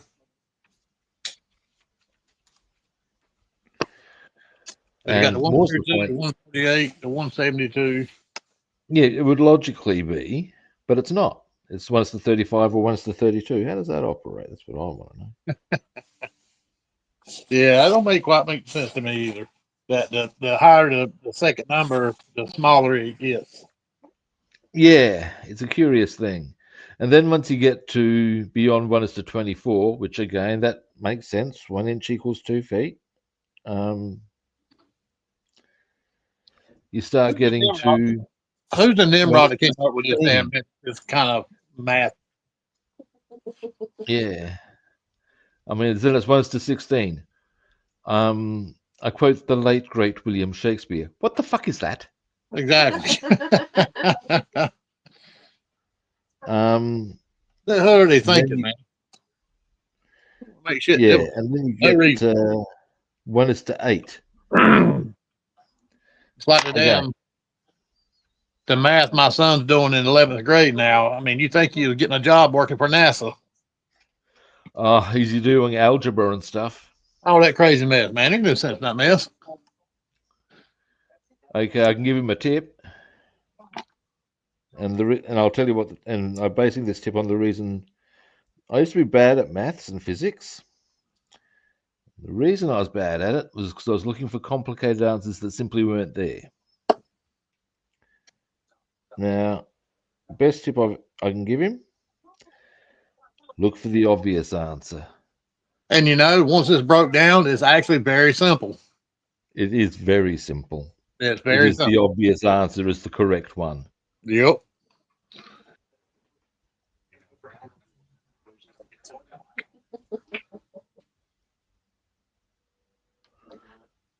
Crazy. I actually, looking back now, I can't fathom how hard it can be for teachers to communicate some of this information. Whether it's that at that point of life you just don't want to listen because you don't really want to be at school, whether it's because they're boring as batshit, or a combination of both. Yeah, it's both.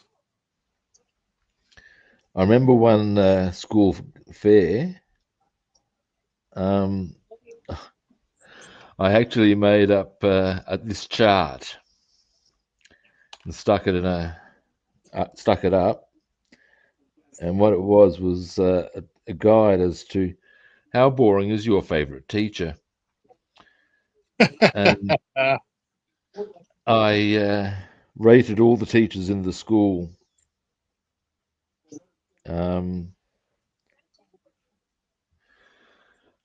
I can't remember what my equation was based on. I think there certainly was a percentage of students asleep.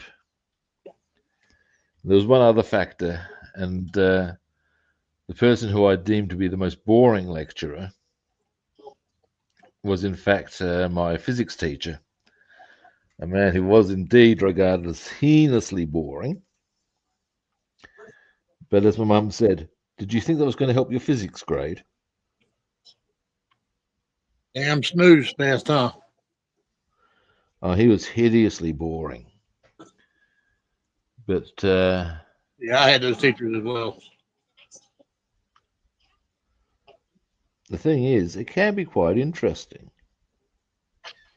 And I actually think that's where a lot of teachers go wrong, is they fail to show the interesting bits.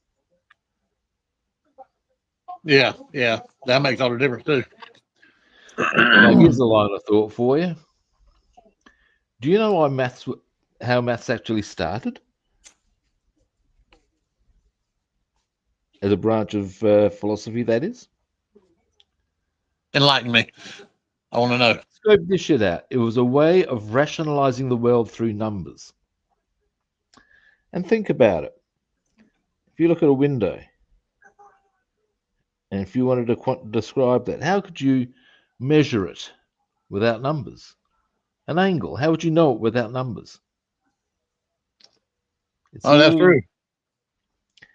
And its original point was how it was their explanation for everything was numbers. Oh, it is. Now, if you were hit with that at the right time of your education, wouldn't you suddenly find it a whole lot more interesting? Oh, yeah. And then you also get to understand that it was through the use of maths and stuff that you understand how stars are different, how they can identify the different types of stars. True. But they don't tell you this. They just say, here, work this out. Why? Because if you learn this properly, you can work that out. Oh.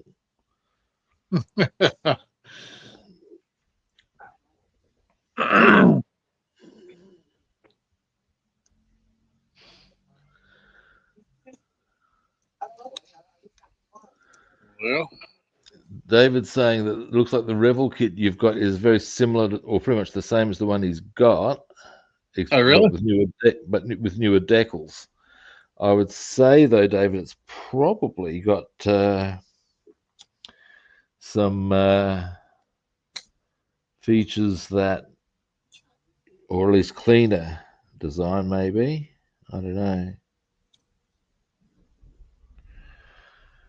But yeah, and the thing I've got into maths a bit after school because I got so far into my martial arts that I was looking at the geometry of it. Sure, really. It's all about circles and triangles. The circle and the triangle are the two strongest shapes in nature. That's why crystals are that pyramid sort of shape, because they can withstand pretty much anything. Pyramids, absolutely. Yeah, they're all over the world. They're finding. And that's why eggs are round. fun fact, if your balance is good enough, if you get a rack of eggs, and when I say a rack, I'm talking about probably 30. If your balance is good enough, a grown man can actually stand on that. It's not a question of just stand. You have to gently and deliberately get on. But if you do it right and evenly spread the weight across, it can be done because of the strength of the shape. I believe that. And I mean, as an example, now I'll fess up, I haven't stood on the eggs, but I have done rice bowls where you stand on rice bowls and then you move around on them. What the hell? How does that work? Well, You like slide? you do. Okay, here we go. Do you know what I mean by a kung fu wooden dummy? Yeah, that's what my wife calls me. Shut the fuck up. Different type of dummy. Okay. Yeah. In Wing Chun, there's a training tool that is, well, a wooden dummy, basically. And what it is, it's got a leg and 3 arms. Basically, you use that to move around and do different techniques. What its purpose is to develop yin and yang in the practitioner's movements. But the bigger point being, or the relevant point being, that at a high level, what you get to do is you then get 2 rice bowls, obviously one each foot, and you turn them upside down. And you get on top of them. Oh, yeah, yeah. Probably about 5 minutes ago. Phone call. Yeah, I know that we're talking about. Yeah, and you slide around on the rice balls so you don't actually lift your foot up. Exactly. So you move around on the rice balls without using, you basically slide around on them. Yeah, that's learning balance. Yeah. And it's, yeah, it's great. So that's the bit I've done more of. But it's similar to the standing on the egg principle. You can actually take an egg and put it just right in the palm of your hand, and you can squeeze that son bitch and never crack it if you've got the egg in there just right. Absolutely correct. They're immensely strong. They are very. Yeah, it's amazing stuff. Some people might not believe that, might think it's horse shit, but you take an egg. It might take 2 or 3 times because you're going to break some of them. But you put it oblong in the palm of your hand right there and try to squeeze some bitch. It won't break.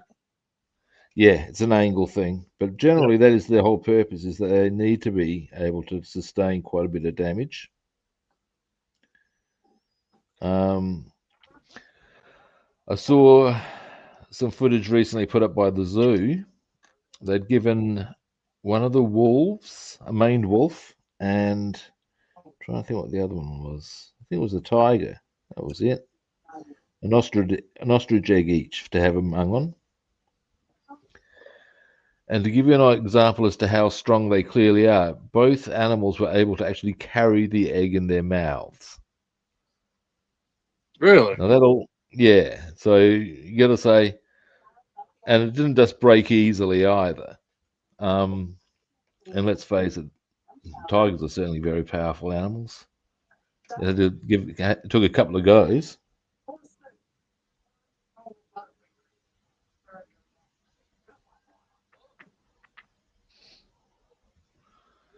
And yeah, there we go.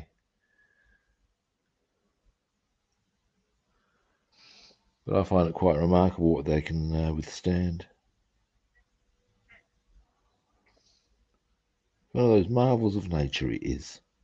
Well, it's like an alligator. You can hold their mouth shut. They can't open it. But if they clamp down on your ass, you can't open that Crocs son are of the same. Yeah, the theory runs, and this is how they catch crocs, that, yeah, if you can get the mouth shut and blind them. bind it, you're safe as houses. Because they haven't got the muscles. They've got all the muscles are designed for the clamp. They can't open them very powerfully. Yeah, I find that amazing. Absolutely. That said, when they go clamp, your day is very bad. Oh, Mud, yeah, you've had a bad day. One of the most horrifying stories of survival I've ever heard regarding a croc attack. This poor woman would have needed major counselling afterwards. Was woman gets taken by a croc. Now, crocs, when I don't know if gators do this, but crocs will take their kill back to the nest, and then they let the meat rot. And then they'll mung on down when they're good So and actually, ready. a man and woman, I think it was in Florida, maybe, or Louisiana. I can't remember. They were canoeing, and an alligator knocked their canoe over and grabbed the man's wife and took off with her. Yep. And there wasn't a damn thing he could do about it. No. That's terrible. Well, That's terrible. Woman taken by croc came to, still obviously by coming to is still alive, and found herself in the croc's nest. Wow. And now there were other bits of meat that the croc had been having a bit of a mung on in there, so that would have been quite terrifying of its own.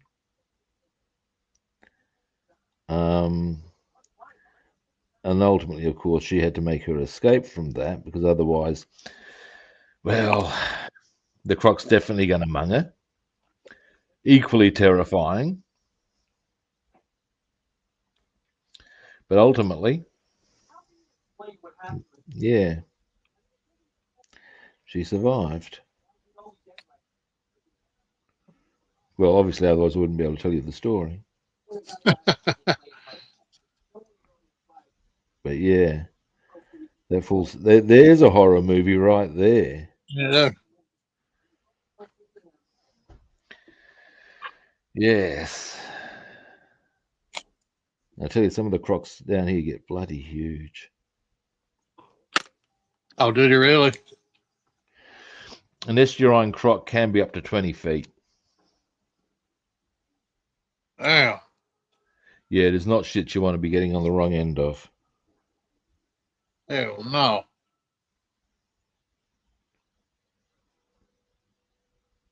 I don't know if they're the biggest croc in the world,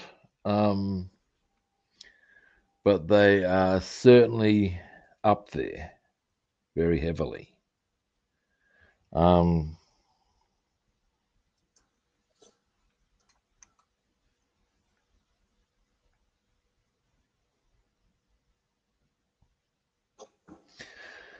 They're not beyond having a go at sharks in shallow water, because they share water with bull sharks. To be sure. I didn't know that. Did not know Actually, that. there's a scary critter, bull sharks. Because I know you get them in the US. Absolutely. Yep. I find it quite disturbing that they can go in fresh water. Yeah, I know, right? Could they at least have some manners on the subject matter, you know? They've been recorded in freshwater areas. Like hundreds of miles. Oh, yeah, hundreds of miles away. Absolutely. Yep. I mean, where is the manners? Like, what the fuck? Yeah, totally. totally. I know there was we're going back to the early 1900s now, and there was a series of shark attacks that was, I believe, in part on what Pete eventually based Jaws. And because of where they're located, basically they are all attributed, probably erroneously, to this one great white. But given that two of the attacks actually occurred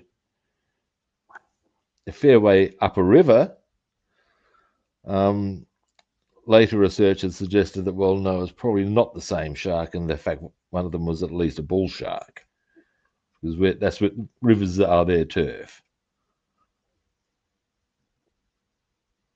Really? Mm-hmm. Now I'm trying to remember what they called it. It was I don't think it was in Long Island, but it was certainly up that neck of the woods. I think the year was 1903, thereabouts. Don't quote me on that one, but around that sort of an era. I believe ultimately, certainly there was a few people taken, I think, over a close period of time. And that's why they assumed it was the one shark, which of course doesn't necessarily follow by any stretch of the imagination. Right.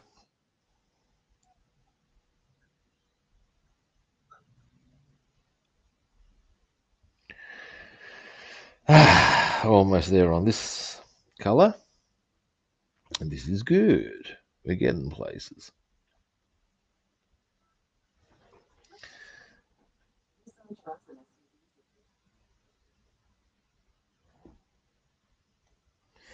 And we'll go this angle on these. If you're in Brisbane in Australia, that's in a state called Queensland. They've got canals, lots of canals. I'm not quite sure why, but they do.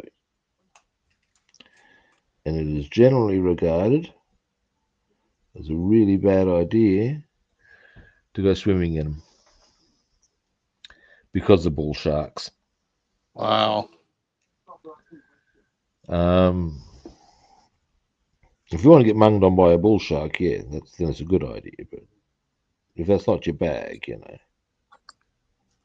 I'd rather not. Yeah, I'm not. It's not something I'd be putting my hand up for. Yeah. I don't want to be nobody's lunch or dinner. Yeah, no. No.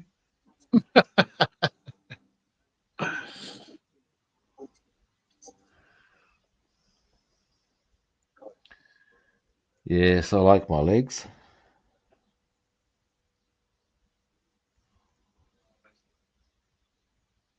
Grown very attached to them over the years. Yeah, they kind of get me from point A to point B. It's a funny thing. It is. Who'd have thunk it? Yeah. There was a young boy here in Florida, I think, a couple of months ago, actually got his arm bitten off. Oof. Yeah. Do you survive? Oh, yeah. Yeah. Better than dying. This is true. I remember seeing one picture from for like post shark attack sort of a thing, and I actually saw it with a mate, and he was a nurse, and we've looked at the picture, we've gone, that guy's dead, and the reason it was pretty clearly the case was because he was missing basically his hamstring altogether, and there was no blood. Now, if you're missing that big a chunk of flesh and there's no blood, that means it's all gone. Houston, we have a problem. Absolutely. so she can share with you. See. Some more ice. There was a guy who got attacked locally by a great white years ago. And apparently, had he been like 5 minutes later at the hospital, his veins would have collapsed through lack of blood. Oh, I can imagine. Pardon? I said, I can imagine. Yeah, he had, I believe he's actually got the record for the most number of stitches from a shark bite and surviving. I believe there was something like 2,000 stitches because it covers large parts of his body. Damn it, man.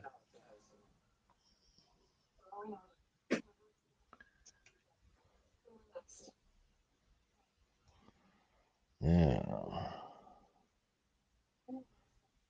I guess some people just lucky like that. Well, he actually ended up becoming regarded as quite the authority on sharks. So I actually started a business on it as far as shark research and shit like that. You ever heard of a guy named Rodney Fox? No. He's actually done quite a lot of work with Hollywood people. And I believe he may even have done some assistant work on Jaws. Although that may also have been a couple of people named Ron and Valerie Taylor, who are also Australians, but also know a shitload about sharks, fish, and their behaviour. Yeah.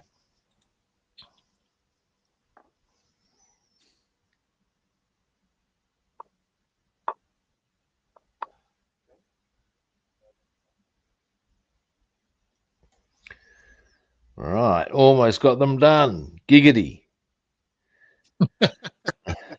Yeah, if Glenn Quagmire was a scale modeler. All right. I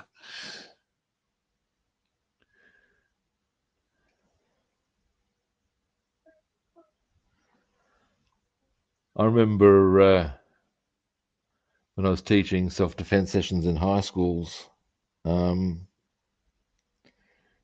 the kids what we're going to be doing the next week. I said, right, next week we're going to be getting into some defense against weapons.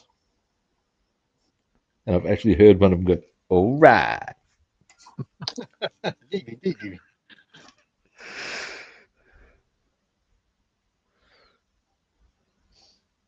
Yeah, got a little old Quagmire. Drunk Oh, sick. yeah. Who else but Quagmire? He's Quagmire. Quagmire. Giggity, giggity, goo. Yeah. So wrong. About like South Park. Oh, yeah. That's Them immensely 8-9-year-old little boys on South Park, man, they crack me up. They are so wrong. And They're that's wrong. what makes them right. I love hearing them talk. Your favorite word. God damn it. Oh, and let's not be shy. Who can't honestly say they haven't wanted to turn to people and say, screw you guys, I'm going home. This is true.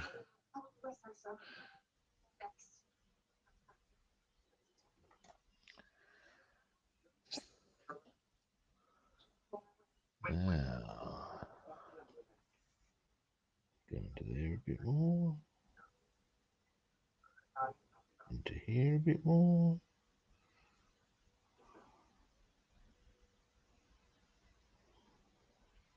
American's Dad is not a show I really care to watch.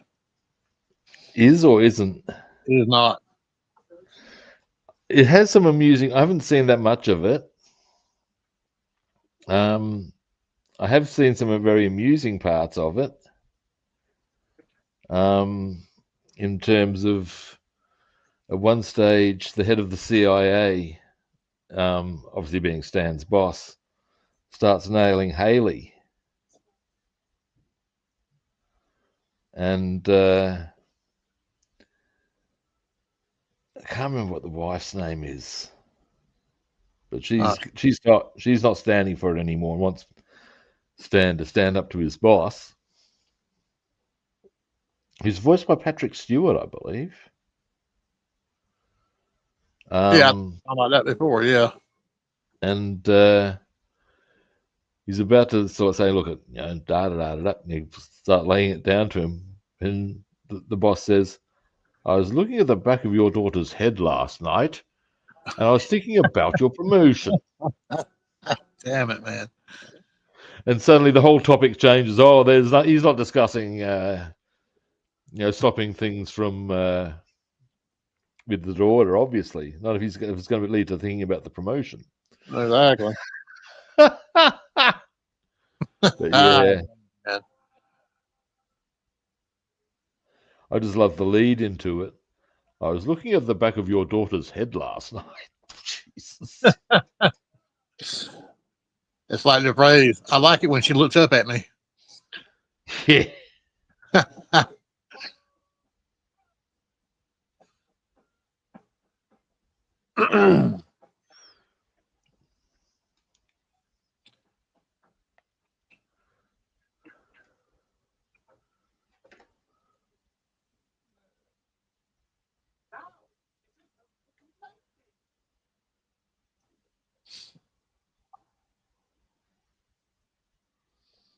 Now,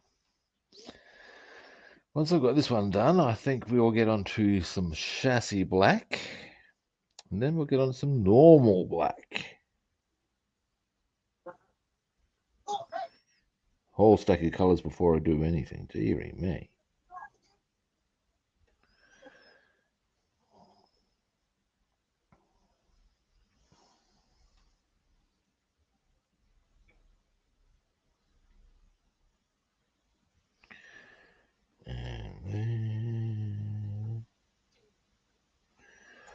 Alrighty.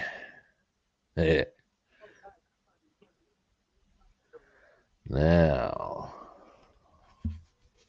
I hadn't even started on my cockpit and stuff like Pardon? that. I hadn't even started on my cockpit or the interior parts of it yet.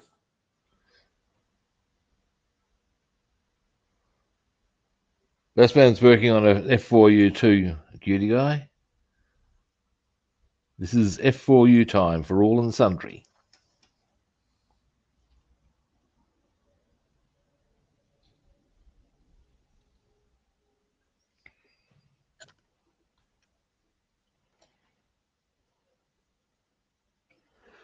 All right, these are part of the wheel wells. I'll just give you a quick thing. Yep. You can see where I'm going to be doing a bit of jiggery pokery in due course. Jiggery pokery. That's a term I picked up of, or a phrase, a term. Yes, more of a term than a phrase. I digress again. From my former housemate, and it covers such a wide range of things. Jiggery pokery. Jiggery of the pokery. I don't think I need to do these parts or this area, but I'm going to anyway. Why? For the same reason that a dog licks its balls. Now, They can. oh, damn right they can. Enviably so.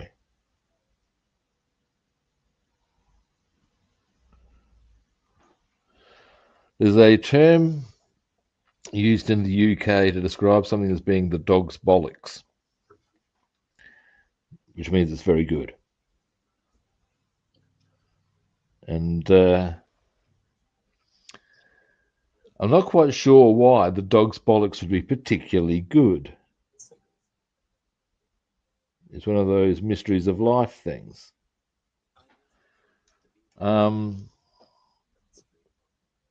Is it because they'd be so sparklingly clean? These are the questions. Is it because they're able to get so much more close and intimate to their parts than we are? That would be a reason I would suggest. Well, you know, we've said it before. If we can reach them, we do the same thing. Totally.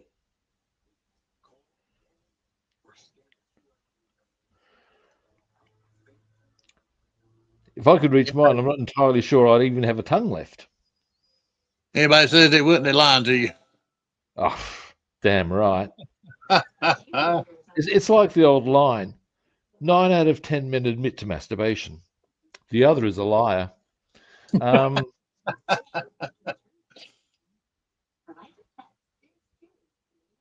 told my son, I said, yeah, if I could reach mine, you wouldn't be here right now. Damn right. We want to help people save hundreds by customizing car insurance. But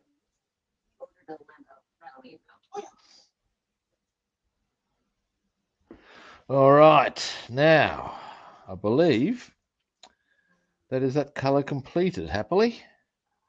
Boom. Nice. All right. And in fact, one of the things, yeah, as you said, you can see that with because of all the stuff before, it gives it a slightly grimed appearance from the outset. It does. That looks really Just good. hit with some varnish, a little bit of maybe probably doesn't need much more of the weathering caper, but yeah, there we go. All coming together, peeps. Clean this brush, then we're going to go in for some chassis black. Yes, we are. Yes, we are. Oh, there we go.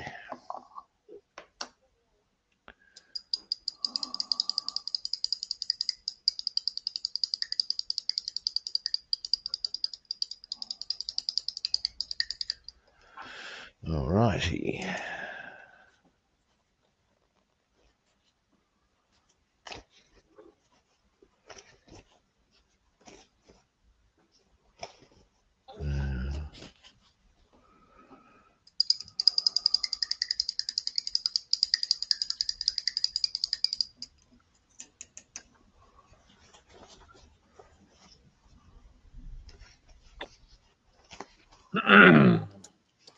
All right.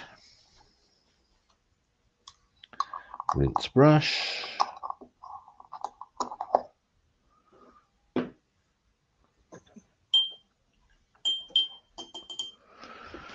Now, ooh. Yours is 148, isn't it, Bassman?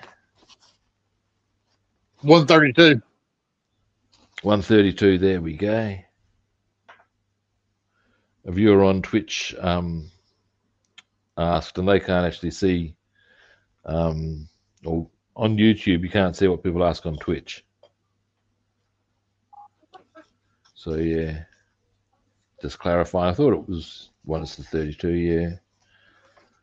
Now, I'll show the box. there we go.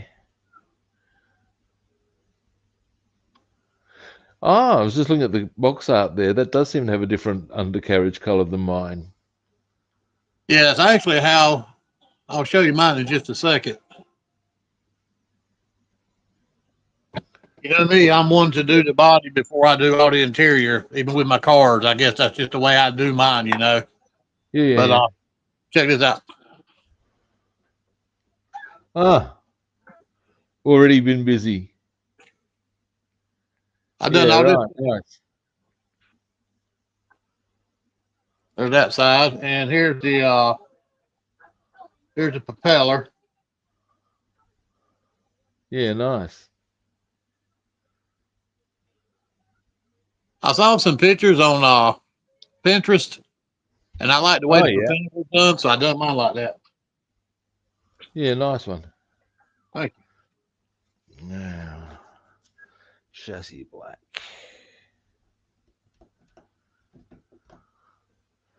Or did I put that away? Heaven forfend.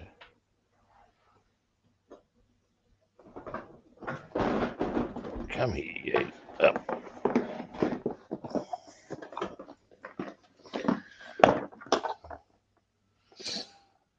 chassis black. Here's the color that I seek.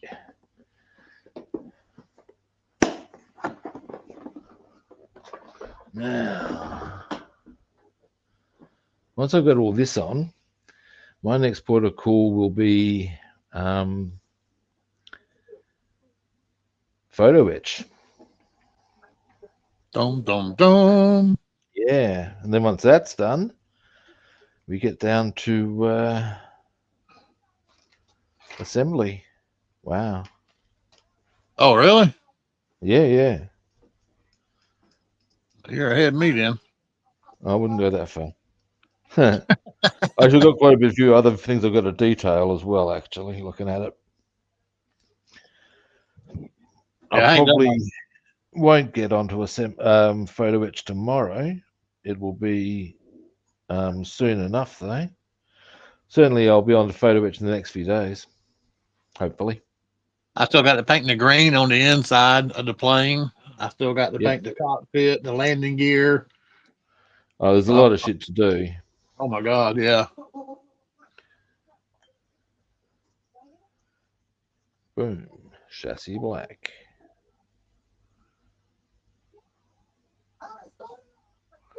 Now, with the chassis black,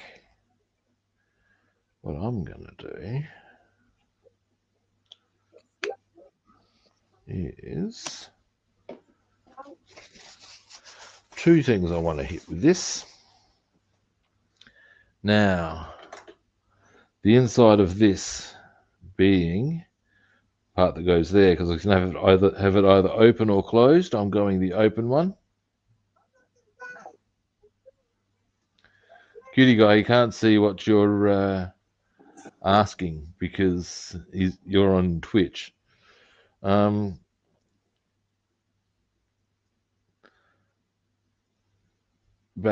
of Yes. one of the guys, somebody on Twitch has asked to see if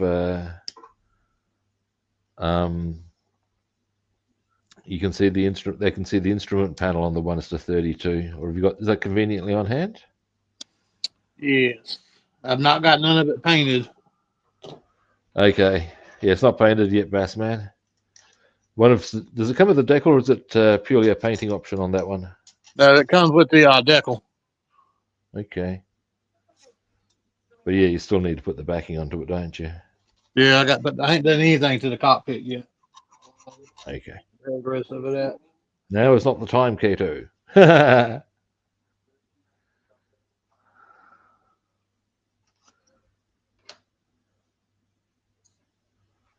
And of course, dum, dum, dum.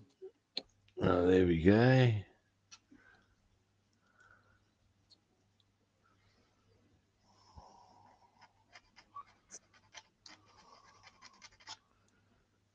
Now,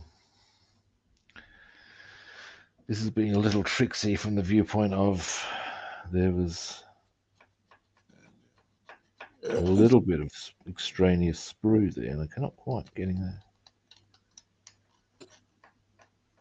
It's not quite coming off nicely.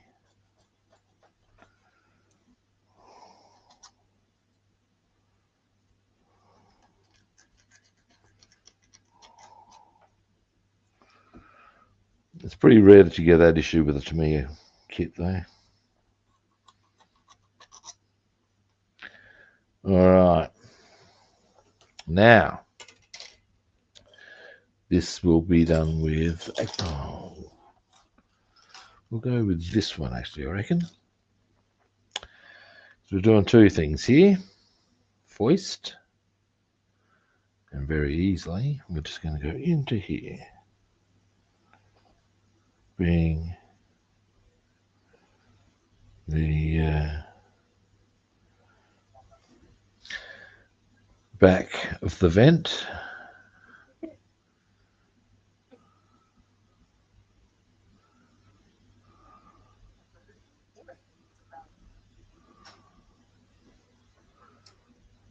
Now, once I've got that done, there's a bit in here I need to do.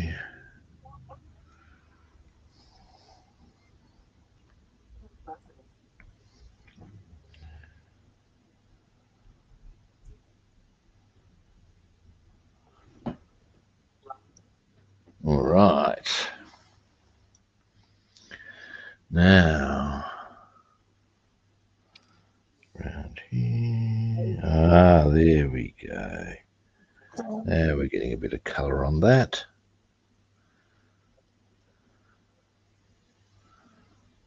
Around here.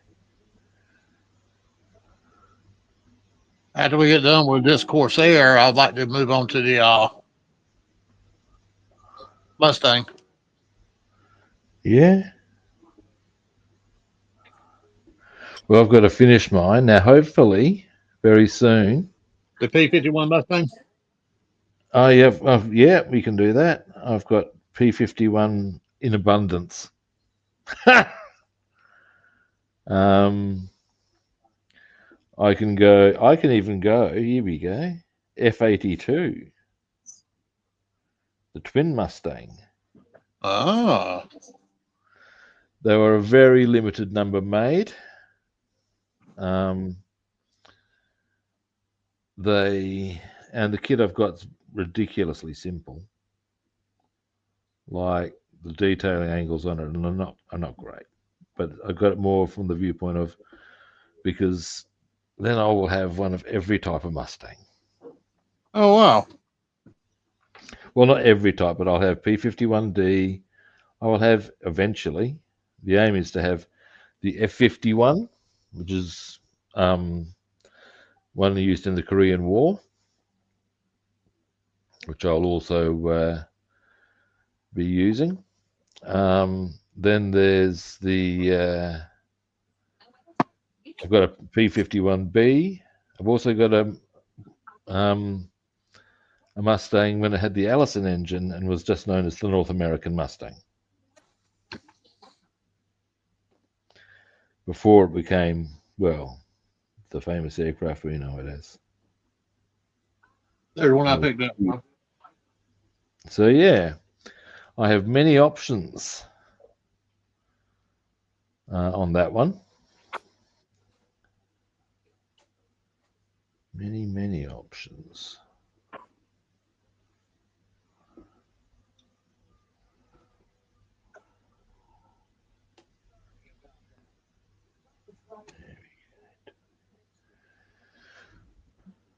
Oh.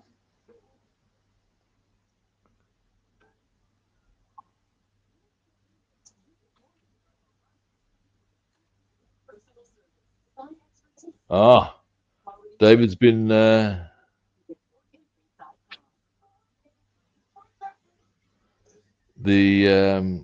bought his her ladyship an external hard drive to go with the laptop that he got. A tidy action on the brownie points front, mate. Yeah. And no cutie guy. See what happens is I can see and hear what people say because I'm streaming through a central thing. But the people on different platforms cannot necessarily see what the people on other platforms are saying. That's why it's a bit Yeah, like I easier. can't see none of the chat.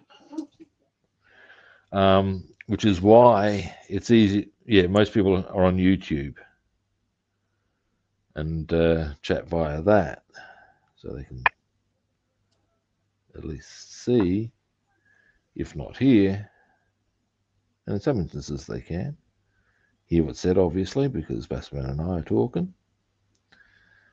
But yeah, the actual chat boards are generally platform specific, I believe would be the term.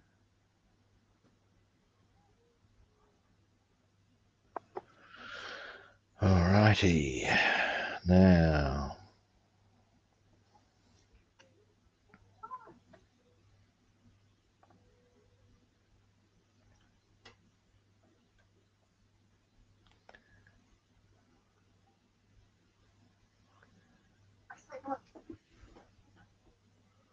All right, almost got the engine backboard and firewall done. You're doing that in yellow, right? And I'm doing this in chassis black. I'll give you a zoom in once I've got it set up. Oh, I see the yellow one. You're on the actual plane. I thought that's what you were painting. No, this is just here in the engine bay, the firewall there. Oh, okay. I'm doing that chassis black. Well, mostly chassis black is the drill. Because there will be some parts that I will paint. For Now that yellow that's on the inside of the plane, what yellow is that? That's called zinc chromate. Zinc. Yeah, that's the. If you can get a paint that is actually specifically zinc chromate, that is what you're after, mate. Okay. Now, failing that, your option, what I would suggest. Now, there is an app that was shown to me by Manuel, MP modeling. And what you can do with it is if you take a photo of the color you're wanting to mix, it will actually break it down for you into what portions of the different colors make that. So you can theoretically say put, I don't know, olive drab. Take a picture, and then you can go, right, even if you get the picture off of the internet, and then Okay. put it through the app. And what the app does, right, you'll need X amount, I think it does it in ratios, X amount of, say, green, X amount of whatever, so that you can then mix that paint with precision, knowing that that is the correct color.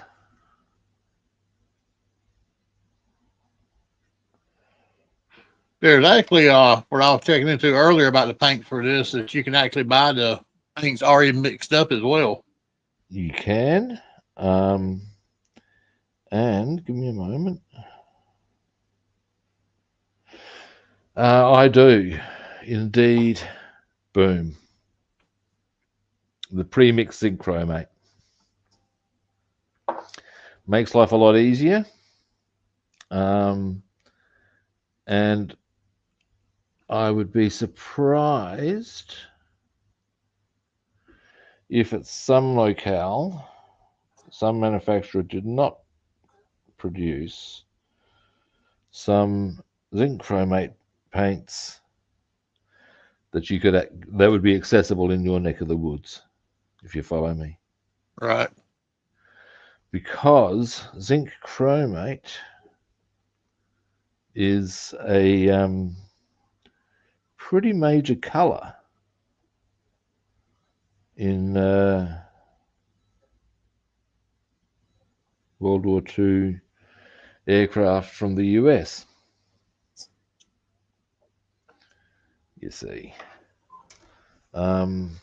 Like, here we go. Zinc chromate as a color will, now here we go. So I'll need to get into, is pretty much, if you see a B-17 and it's looking like it's sort of khaki but not, it's entirely possible that the entire fuselage is zinc chromate. Huh. Yeah, it's a big color in US aircraft from World War II. Very big color. That's why I'm saying I'd be surprised if you couldn't. Right. You probably can. I'm sure. And looking at this kit, oops, that's a bit clumsy of me. I reckon a lot of what this is actually a bigger scale kit and they've scaled it down. That's okay, just make. Now, what I've done is this is the engine backboard and firewall. And I'll be doing those bits there. The bits I haven't painted a different color. Probably, sorry, the brush almost rolled off the table. Probably oily steel. See if we can get a decent focus on that. Anyway, there we go. There's the backboard. Nicely done. Now,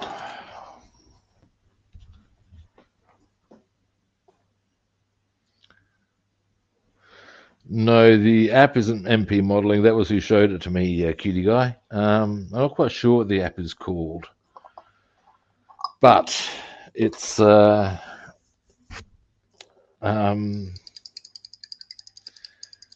you were to search under maybe color breakdown app, I'm sure there's probably more than one these days. Let's face it. No sooner does one app come out, then everybody goes, "Hey, let's see if we can make a slight variation on that, so they can make money." Ain't that the truth?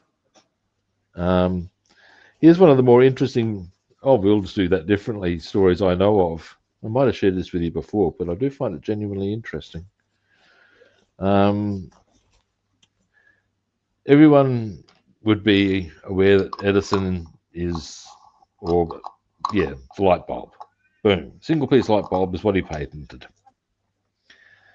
Anyway, time passes, and he's pretty much got the market on light bulbs because, well, he's got the patent. Apparently, George Westinghouse wanted to hold this festival that would require a huge amount of light bulbs, as you do. So many, in fact, that he thought it was more economical to, rather than purchase a shitload of light globes off of Edison from the being a single filament one, it was cheaper to patent a two-piece light globe. Yeah. So it was just that fact that it was, his is a one-piece, mine is two-piece, ergo it's a different type.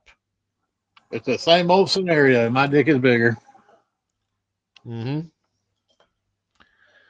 And ultimately, that's how he sidestepped the copyright, not the copyright, the patent, and could do what he wanted. And you think, really? But yeah, that's how it rolls, mind you. I am told Edison probably had a few things going on that probably make that not an unfair piece of treatment. I believe he was a bit of a rip-off merchant himself.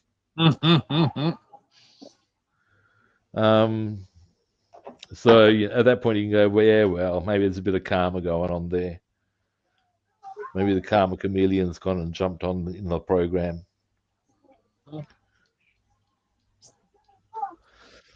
Now,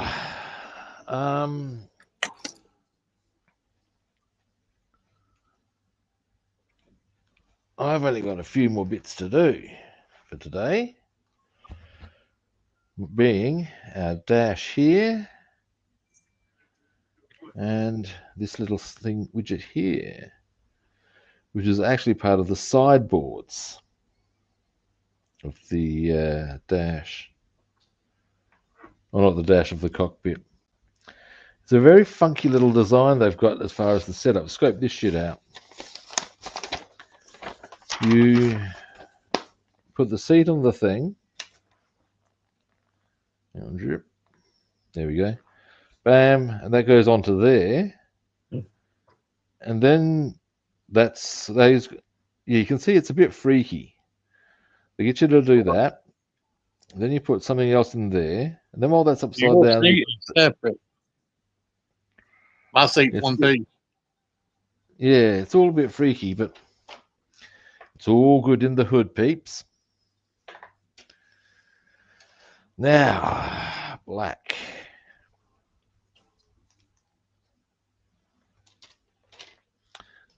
And we'll need another one of these. Where have I put? Here they are.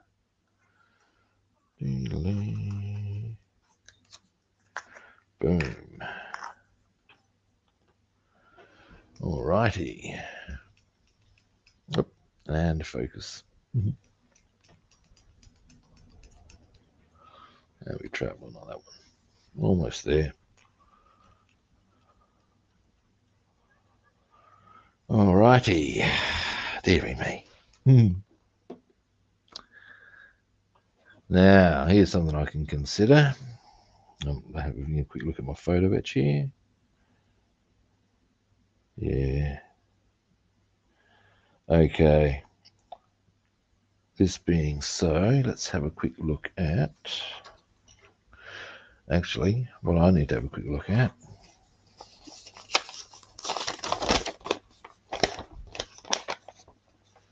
Bam, bam, bam, bam, bam, bamachi, bam, bam, bam, bam. Oh dear. Okay. Right. Let's have a close look at. I'm just seeing whether I can just go schleppen with my, I believe that's the technical term, with my black paint, or whether I need to be if I need to be particularly precise with it. I think the way they've set this up, I can just go boom shaka laka laka, boom shaka laka laka. Oh yeah, oh yeah. And if that is so, well, it's a bit easy, isn't it? I just think your interior is more detailed than mine is. It has, well, I've got the photo etch with it, which of course is a thing of its own. Well, not just how it's made, Ah, okay. but just how it's made is more detailed than mine. Ah, okay. Looking at this, I can get away with a fair bit of slapdashery. So I shall. It's a pretty simple equation. I'm gonna. Because, well, why wouldn't you? Now,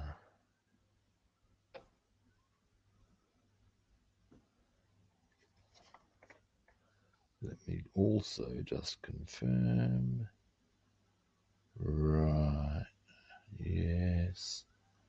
Okay. Yeah, here's what we're going to do with this one. Then I need to go to there, where we go. Oh, look, that's just downright sweet, that is. That's very good work on behalf of Edward, who are making me a happy camper as we speak. Because I am not going to need to be very particular about this at all. Because they supply all that with the photo etch, which ultimately, of course, is the aim of the game, isn't it? Absolutely. All right, let's get this done, peeps. There is like one small spot where I should probably be a little cautious, because I can add a bit there and will. Beyond that, it's all there on the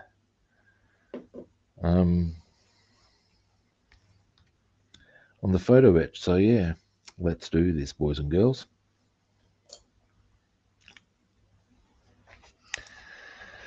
And let's have a look. Here we go. I'm pretty. All too easy.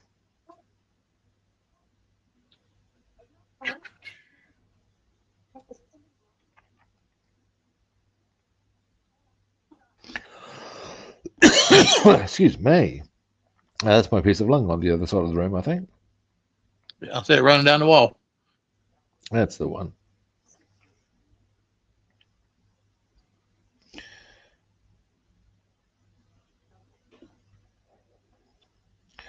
Years ago, you remember how there was a point in time where there was genuine debate as to whether smoking was bad for one's health? Okay, yeah. And I mean, bear in mind, I'm talking about 40 odd years ago. And around that sort of a time, there was one of the it's an Australian comedy program that did sort of one of the smoke lobby's presentations on clearly it wasn't that bad for you sort of thing. At one point, because the entire presentation's in this very seedy, smoke-filled room, and at one stage the presenter coughs, and a whole stack of tar lands on the camera lens. You think, yeah, that's pretty much. I really think it depends on the person, because the comedian George Burns, Yeah, he smoked for years, didn't he? he smoked about 15 to 20 cigars a day, and he lived to be 100 years old. Lived to be 100 years old. Actually, he gave one of the finest lines I ever heard once, and it was, "The key to life is sincerity. If you can fake that, you've got it made." I thought that is fucking fantastic. Very funny man.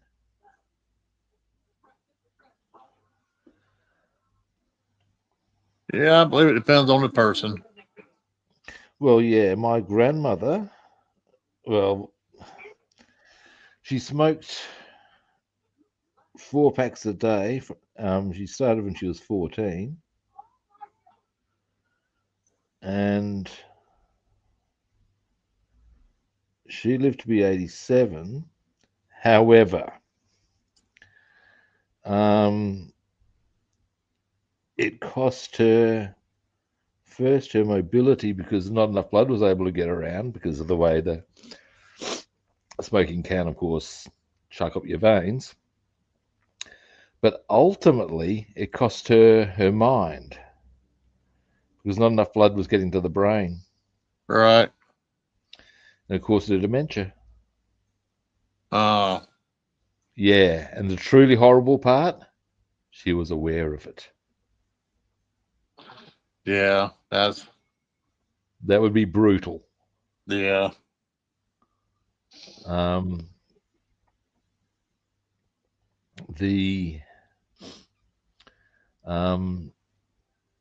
Yeah, let me just check something here for a moment.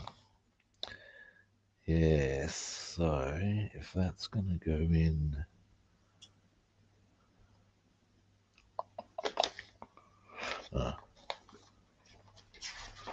Need to check this for this. Right. Right. So I need only those parts black. There's a couple of interior green parts I've missed. I can do them after. Anyway, but yeah,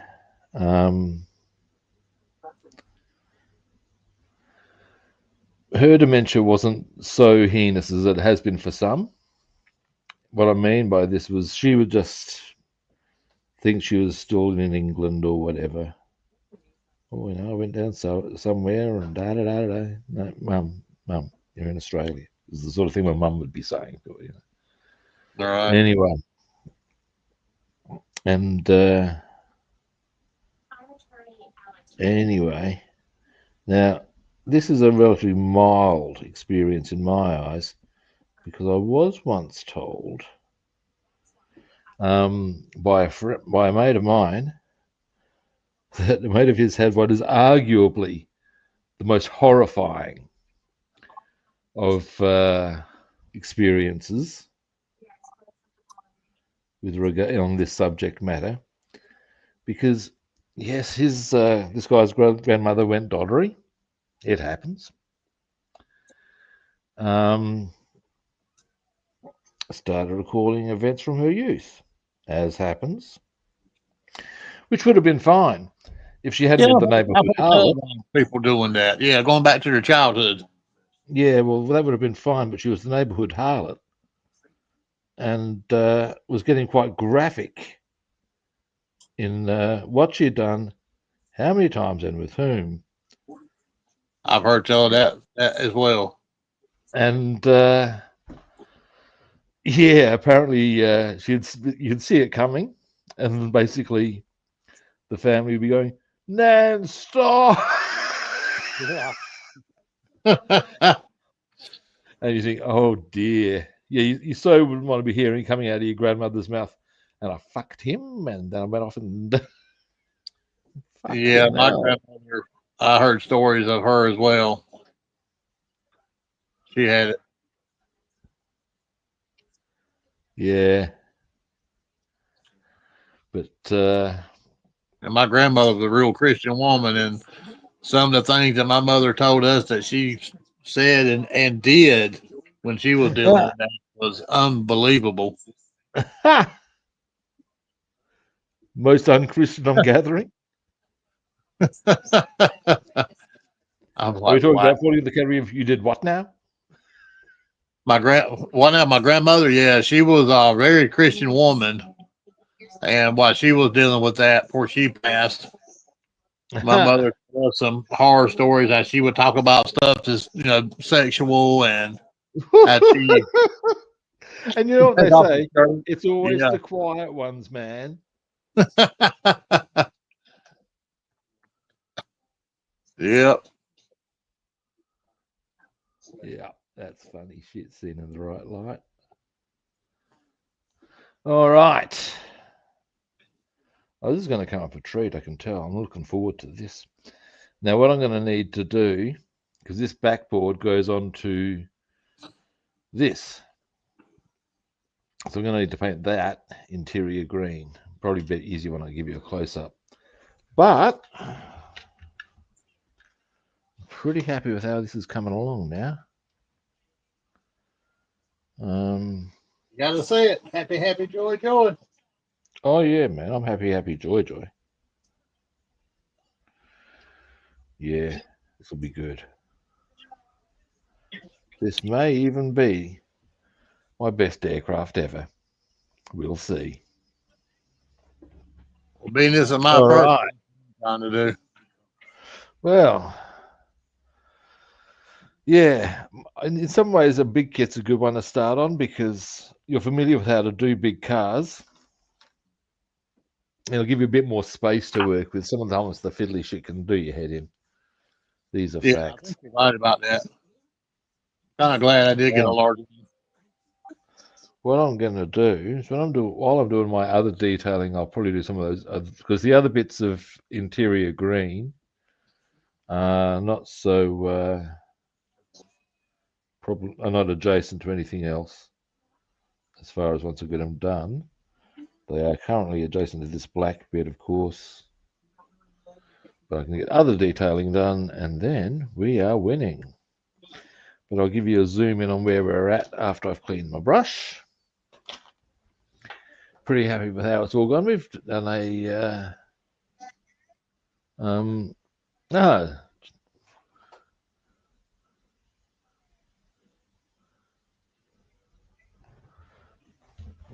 Now we've been going for what? Wow, is that almost 3 hours? Who would have thought? Thanks, your head, thanks. That's good.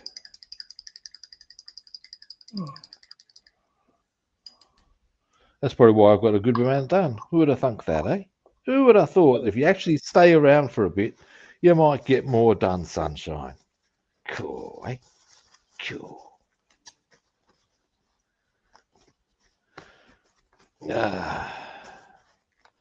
Unfortunately, I will not be able to stay around for this long tomorrow. I have a 9:15 appointment at the Cairo. Note, that's at the Cairo, not at Cairo. I'm not about to go scooching off to Egypt in any great hurry. Although I'd go so far as to say going anywhere even vaguely close to the Middle East is not really on anybody's agenda if they've got half a brain at the moment. Ceasefire or not. This is true. Now, and let's face it, how long do you give that ceasefire? I give it a week. Netanyahu ain't started firing again, has he? I heard he was. No, it wouldn't surprise me. Let's face it, long and the short of it, it's just a shit show. That's basically it. Story ends there. Yep. I don't think there's too much more detail required than that. It's just a shit show over there, and I don't think it's going to stop. Now, On the It's more not. positive note, things I got done today. Okay, so we've got that's our dash sort of setup. I'll do a bit of color on those two bits that I haven't painted, but that's why I haven't painted them. We've got our backboard here completed. We've got our wheel wells looking like Oh yeah, they look good. wheel covers. These require a bit of detailing still, but they're coming along. They go also in the wheel wells. We got our backboard of our engine with the firewall going. Hang on. There we go. We got our fuselage. Yeah, that's why I need to do next. Is paint my fuselage and stuff. Yeah. Now, and finally, we got some of our. This is a really sturdy piece of photo etch back thing. I got to say that I'm really impressed with that. And yeah, got our seat and frame painted. You can't really see the frame too well there, but rest assured it's there. All right. If you want to, I'll give you a bit of a mono screen so as you can show what you've been working on there, Bassman. All right, there's the propeller. Oh, nice. That's very pretty. Thank you. That, and there's the canopy. Oh, good one. And then got cowling. Nice. the decals on it. Nice. And Thank you, David. Bassman's done very well as well. Oh, and we got the sexy little. That's very pretty, mate. Nice one. and I done the other side looks like that as well. There's Nice. the top of the wings, Yep. and there's the bottom, the sea blue. Nice. Good one. That's about the size of it, other than my engine components. Engines are fun. They are. I love doing engines. Nice. I done Good the one. wiring in copper color. Yeah. I tend to go for very. In fact, engines are probably one of the things I'll get onto tomorrow, so you'll see how I go about doing them, which is slightly different. But I think that's about what I got done today. Well, that's all very good as well. All righty. Back to dual screen. Okay, it's time for me to zoom the camera out. Boom. All righty. That is us done for today, people. Thank you for watching. We appreciate that. Now, first-time viewers, if you haven't hit follow, like, or subscribe yet, what are you doing? Wake up to yourselves. Really now. Other platforms, I'm Rob the Builder on Facebook and YouTube, and I'm Robster the Builder on Instagram and Twitch, and follow, like, or subscribe. All right, tomorrow we shall be back. I won't be on for as long, but I will be on. And you'll be around, Bassman? Absolutely. If you'll have me, I'll be here. Oh, indeed we shall. In that case, we'll be back tomorrow at a similar kit time and on the same kit channel. And we'll catch you good people then. See yous.